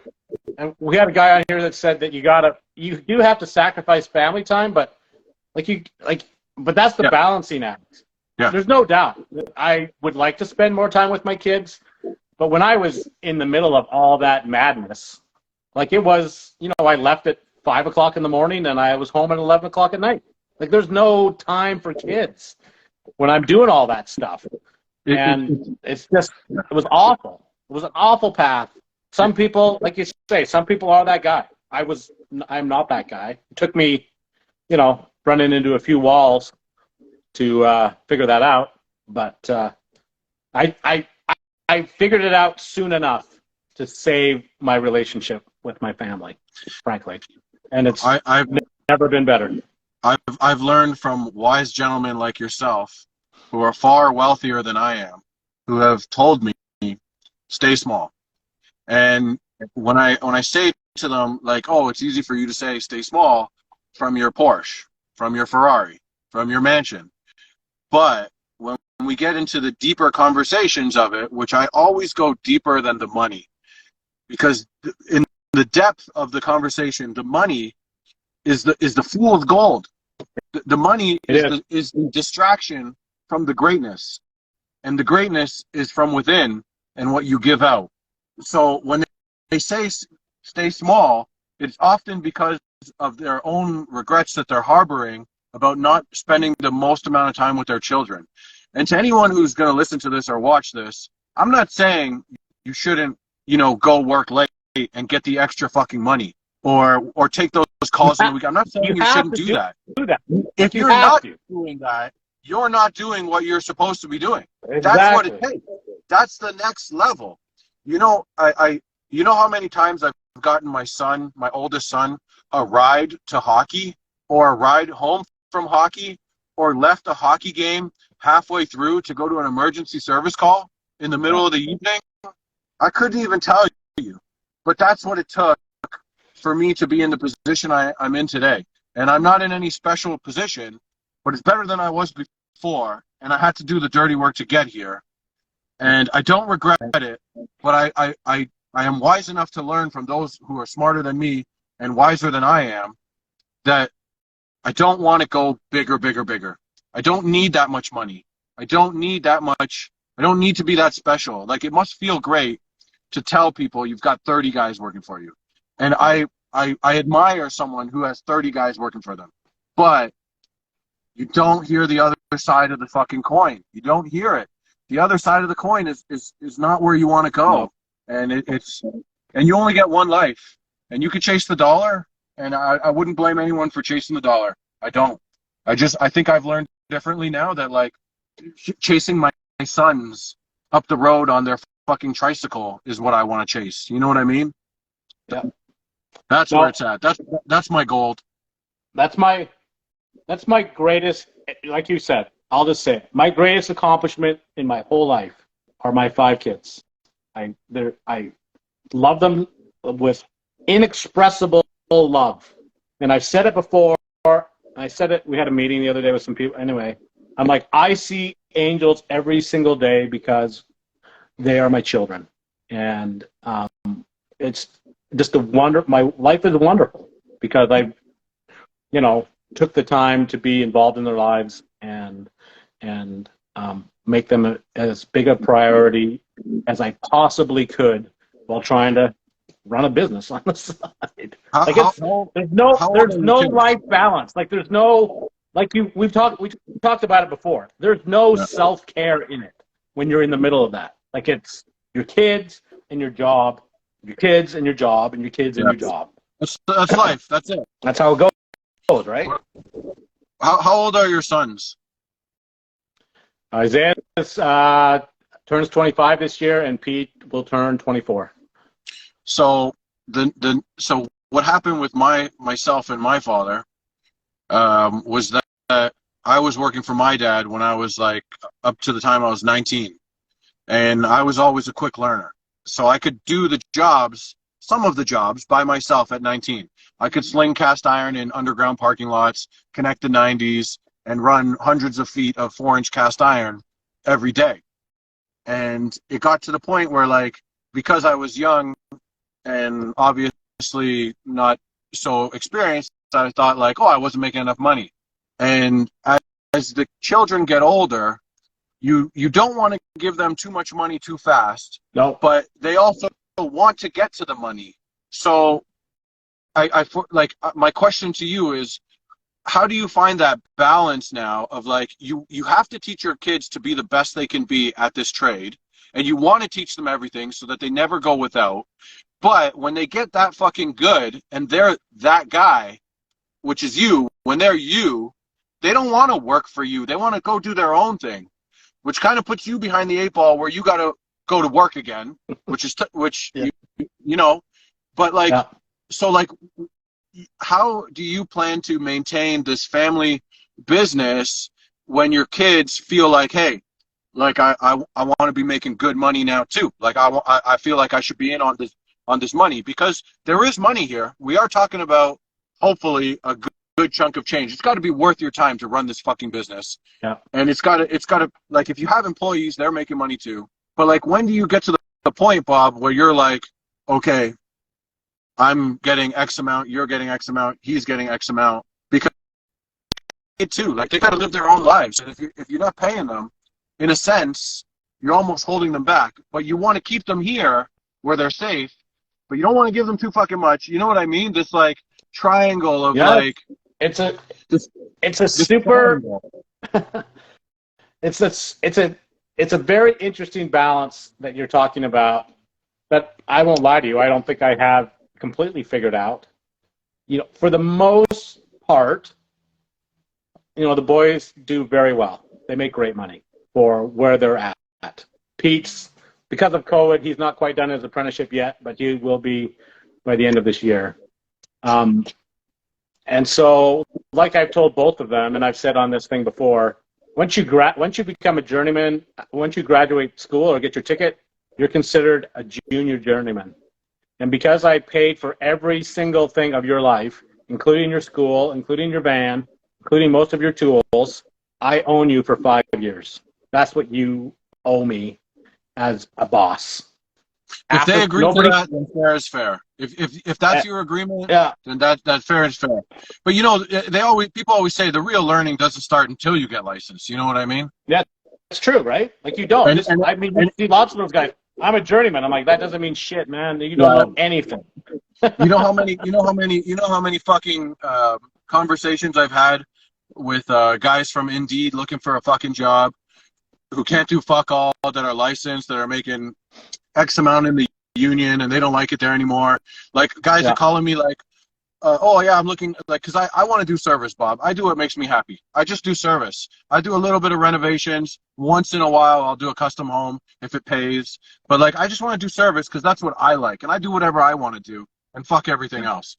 Yeah. But I get dudes who I have these conversations with that are looking for work, and they're looking to make 38, 40, 42, $44 an hour. I got no issue with paying top dollar, whatever it is. I don't know what top dollar is anymore. Whatever it is, I got no problem paying it if you're worth it. Yeah. But when you tell me that, like, oh yeah, you want to do service, but like you've been slinging cast iron for 17 years, like, yo, you got nothing for me, bro. You got Like you ain't got nothing for this. Nothing. I met a guy the other day. I was working at one of the biggest malls in Toronto. It's called the Eaton Center. And not the other day, like a couple years ago, actually, one of my guys got a cable stuck in a drain, and it turned into a big debacle. And I met a guy on site from a big mechanical company in Toronto, big. Yeah, yeah. The guy says to me, he goes, "We're just shooting the shit. It's 11 o'clock at night. We're shooting the shit at the job." And he goes, "Oh, the other day I installed my first toilet." And I'm looking at this guy. He's got a beard almost as big as yours. And I'm thinking, I'm like, "Oh, like, are you an apprentice?" I thought, when I was talking to you, I thought like you were been in this game for a while. Are you actually an apprentice? He's like, "No, I've been a plumber for 17 years." And I'm like, "You just put in your first toilet?" He's like, "Yeah, I've been building boiler rooms for 17 years." And like, So these guys that have been building boiler Need a rooms, blueprint. That's it. Yeah. That's all they're good 17 for. years. The guy's a plumber for 17 years. Yeah. All he's done is build boiler rooms. And let me tell you how many fucking side jobs he does. Yeah. Zero. Yeah. You know how many drains he snaked after hours to make that extra $200, $300? Zero. Yeah. Zero. You know, my advice to the young people is, don't stay at one company for your whole apprenticeship. Go to places where they do different stuff. When I was an apprentice, I did new construction, housing, briefly because it was awful, but I did custom homes. I did new construction, commercial. I did service. Like, now, when you do everything, you understand why this is plugged but that's not plugged, or why they're all plugged. You know, like simple plumbing. Oh, the wet vent. You know what I mean? Yeah. Like, it's because, you know, this and that. But you don't know if you never done it before. And like, some people can't use a fucking drain machine. I hired a guy one time. I'm rambling, but I hired a guy one time. Good dude. Good plumber. He could rough in anything. He could rough in a house as fast as anybody you know, and it won't leak, and he'll test it, and it'll be great. He can install the finishing. Perfect. Beautiful, Bob. I sent him to a job we finished, like, that he roughed in with a K45 drain machine. The guy rested the drum inside the cabinet, the flat part of the cabinet. He rested the drum on it. The cabinet was $3,000, Bob. It weighed 1,000 pounds. It was a $3,000 cabinet. It weighed 1,000 pounds. The lady spent like $800 having people bring it into the second floor. Yeah. It was scratched to fuck. He mangled that thing. You know what she said to me? She wanted me to pay her $3,000. I said, okay, no problem. I'll pay you the $3,000, and I will come and I'll take the cabinet. And this lady said to me, what do you mean? I go, well, if I'm going to give you $3,000 for the scratch on your cabinet, like, it's my cabinet. I own it. Like, it's not staying here. Like, I'm not, like, you don't get to keep it. I love it when someone says to me, like, oh, you got to pay me for it. Like, no problem. I'm coming to fetch my shit. Like, I'm going to give you 3 G's and you're going to keep the cabinet? Like, no. I hired someone to go there with one of those fancy guns to put it on the paint and figure out what paint it was. He made 7 samples, and then he dabbed it on it, and eventually he got the right one, and he fixed it. It cost me like $1,000. Yeah. But when all was said and done, for a fucking $300 service call, it cost me $1,000. And she didn't pay for the service call. And that's how crazy customers are, that they think that I would pay for the cabinet, and she gets to keep the cabinet. Imagine the audacity. Because the residential game is screwy, man. There's no doubt about it. Ugly, bud. I got my guy. I don't know if he's watching right now. My guy Suresh, good plumber, nice boy, and he was at a job just now with some crazy lady, like crazy, bud, crazy. The lady was texting the landlord about like she doesn't think he's fixing the toilet right. She's not sure if he can do the job, all this stuff, and like that's why like I prefer commercial because the people when you go do a commercial job, they're happy to see you. They're not paying the bill, you know, like. No. Yeah. I'm like, okay, it's fixed. And they're like, oh, thank you so much. And then they want to give you free stuff. And then you leave and you send the bill to their company. They're a big, giant corporation. And then you get paid in 90 fucking days like an animal. And then you go to a residential home and, you know, you get snow on their driveway and they want to fight you, you know, like. Exactly right. Like that snow wasn't there before. Like, oh my God. Yeah, I paid for carpet cleaning a few times, even on parts of the carpet that I didn't think we even went through that door. Yeah. So just to bring it to an end, you know what I mean? Yeah. No, we avoid those like the plague. Obviously, we do some of them, but you just know, like it's like there's no escaping it. Like sooner or later, you're gonna, you know, there's gonna be a boot print or, you know, a scratch that was probably there 5 years ago, but now she notices it because you walked through the house. That wasn't there before. I'm like, I don't think we even lifted anything that high. I sent a guy to snake a drain, or I forget what he was doing, but basically, Bob, he was walking down the stairs in this shithole house, and as he's walking down the stairs, one of them like collapsed in. So he broke the stairs. He broke the stairs. And the landlord, the guy who owns the house, my customer called me, and he's like, oh, the tenant said you broke the stairs. And I'm like, listen, man, I don't know if that's true or not. But, like, if a stair fucking breaks, do you think it's because this 170-pound man is doing something crazy on that stair? Like, he's breakdancing? Like, you walk down the stairs, bro. Like, that's it. The house is a fucking teardown. Like, you think we broke your stairs? Like, we came there for the plumbing. Oh my goodness. That's why you gotta take a lot of pictures. In residential, you gotta take a lot of pictures before you start. Yep. You know, it's crazy how people are so dirty and don't even know how dirty they are until you've left the place cleaner than how you found it, and they think it's dirtier. Yeah. Like, no, bitch. It was. You should have seen it before I fucking got here. Like, this is the clean part. That's your nasty ass shit over there. I got a guy working with me that I sub out some jobs to. Nice guy. He calls me from a job and sends me a picture. He's wearing a two puck mask. You know, with the face mask with 2 pucks on it. Yeah. And I send it to the homeowner. I send it to the landlord. And I go, listen, man, your tenant is living in a biohazard here. Like it's, and you feel bad to send guys to disgusting jobs because, you know, I've went to some ugly ones before and I've done them because I needed the money. I was a father at 19. Yeah. But like nowadays, I'll tell you, no, thank you. You know, thank you, but no, thank you. You know, and then they offer you more money and, you know, you just say no. Like, yeah, that's how we get out of it is we price ourselves out of most of them. Want me to show up? It's $500. I can get it done for $200. Then why are you still talking to me? Call me when that guy walks away and can't actually fix it, and we'll come back for $700 now. And that's the irony of when I say like you can't get a Google review because like the people calling you from who are reading these reviews, oftentimes you don't actually want them as a customer. You know, no. Yeah. Like my work is all referrals and repeat business. Yeah. And I get new customers every week, but they're like referral new customers. And it's rare that I get a new customer from the internet. Like I know a lot of people get a lot of fucking internet customers. I don't know. It doesn't seem to happen for me, but I just price myself out of it. Like leave me alone because I know too much. Someone's like, oh, can you come install or fix a bidet seat that the other plumber installed? Right. Fix the bidet seat that the other plumber. So what's wrong with it? Well, it's leaking. Okay. It's going to be $300. Well, how did you come to that price? And then sometimes I will entertain that question and other times I will not. But like, how did I come to the price? Well, it's broken and you can't fix it. And the guy who installed it ain't coming back. and I'm a professional, and I'm confident that when I leave, it'll be fixed. And that's how I came to that price. Yeah. I'm like, oh, I could find someone for $150. Then why are you calling me? Like, were you calling around for cheaper? Like, you're hoping to find someone at 140 or at 100? Like, why are you still calling people? Call the fucking handyman who's gonna do it for $150. Like, Oh, we'll like, stop- do it stop for calling just a me. Google review. Just give us a Google review and we'll come do it for you.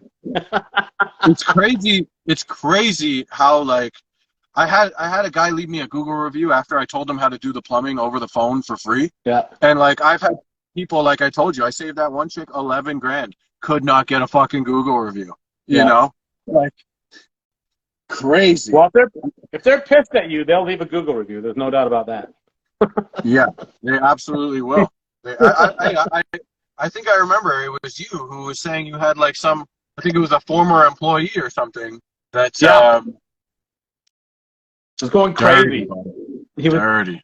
He just, like, it wasn't even like Bob Sucks from, Jenny Spanks, whatever. I'm like, oh my gosh. Okay. Yeah. And that's the joy of the employees, right? Like, they get rubbed the wrong way, they can make your life difficult for a while, for sure. Yeah. Well, you know what they say in that regard. Nice guys finish last, right? When you're the boss. It's true. And I see that, like, treating guys good, there's pros and cons. And I don't know. I don't know the answer to it. Like, I just want to be myself, Bob. I don't want to treat people poorly. I want to be nice. I want to be, I want to be fair. I want to be understanding. But it's always me who loses. You know what I mean? Like, I always come out on the losing end of it. So what's your? We've been at this for 2.5 hours, Spence. Holy crap! Oh my gosh. My wife only texted me 6 times about what's for dinner. So give everybody your best piece of advice, and then I'll let you go feed your wife. That tiny little dick of yours. my best piece of advice, yes. I would say that money isn't all that it's cracked up to be, because I've had no money, and now I have some money, and focus on your children, because that's where it's really at. And I'm sure that's probably not the best advice for everyone, but for those of you who that doesn't apply to, I would say that the math is easy, the choices are hard. And if you're finding yourself running into a lot of problems in life, it's not the math that's the problem. It's your choices that are the problem. Yeah. So do better, make better choices, and nobody fucking cares. Work harder, right? Like, nobody cares. Yeah. That's fantastic advice. Well, thank you for having me. That's the hard truth, man. I love it. The hard truth. Yeah. You ever want to keep it real, I'm happy to keep it real. We got some fantastic snippets out of this. So watch for the old stories of Spence speaking about, the conspiracy theories of the world, 9/11, and the good, the bad, and the ugly. The good, the bad, and the ugly. I'm sure there's a whole bunch of blocks coming right up, So you tell me if your follower count goes up or down. I bet you it goes up. I will let you know. And if they're watching you, then they're probably my kind of people. You know what I mean? So yeah. I can see a few commenters in here that I think they're on the same page. So yeah. There's lots of us out there. I mean, I'm not that popular. I'm not that popular on Instagram, but it is what it is. I guess I don't suck enough dick on the fucking tools to get popular. But when I meet all these dudes, I keep it real, and we respect each other, and that's what matters, right? That's all that matters. Yeah. If you can respect each other and have a good conversation about the trade that we all share, then that's right. And not even just the trade life that we all share, because I don't think it's any different, really, whether you're an electrician or a tiler or whatever the case may be. It's look after your kids. I say it all the time. Look after those who you love, and work your ass off, and it'll work out for you. Nothing else matters. It's No. all bullshit. Everything is bullshit. Everything is bullshit. That's it. It's all garbage. Bunch of trash. It's all garbage. Except for those three things. Mow your own lawn. That's it. Yeah, water the grass at home. If you don't like the way things are at home, Yeah. water that grass. You know? Water that That's it. grass. Yeah. The grass Love it. grows where you water it. Everyone's looking for an excuse and an alternative. You know, something's better elsewhere, and they want to go to some other place, but the other place will be the same. It's you. You are trash, Same. and that's You the are problem. trash. The people don't realize that they are trash, and that's why their life is shit. If they change for the better, their life will improve. You know. It's true. Yeah. If your life sucks, it's because you suck. Stop being you're trash and pull your head out of your ass. Everyone's got a fucking sad story. Everybody. That's why we're here, to be sad and fix it. I'm going to put my GoFundMe account right here. My GoFundMe is working out. That's right. Everybody send your money to me, and I will split it with Spence. There you go. All right. All right. Have a good night, Bob. Talk to you soon. All right, brother. I appreciate it. Let's do this again sometime. I'll get some lighting. I'll be cuter for your video. Okay, yeah. You get your wife involved in the next one, okay? All right, there you go. On the OnlyFans. Subscribe to my OnlyFans. Only plumbing. Nobody wants to see that. Thanks, brother. Yeah, they do. Yeah, they do. Come on. Bye. Bye, everybody. Thanks for joining in. That was awesome. Totally awesome. Spence, we chat all the time. Well, not all the time, but we've chatted quite frequently on this thing. So it's great. He's a great dude. If you don't follow him, you get on there and follow him. He's doing God's work on his own lawn, which is exactly where he should be doing it. Thanks, everybody, for joining in. 2.5 hours. Not quite a turbo live, but pretty damn close. And in my opinion, pretty damn entertaining. Hope you all enjoyed it. Watch for the next one. We'll be out on Spotify tomorrow. And then on YouTube, hopefully by Wednesday, since I'm the monkey that makes this all work. Anyway, thanks again. Be good. Look after your families. Mow your own lawn. The end.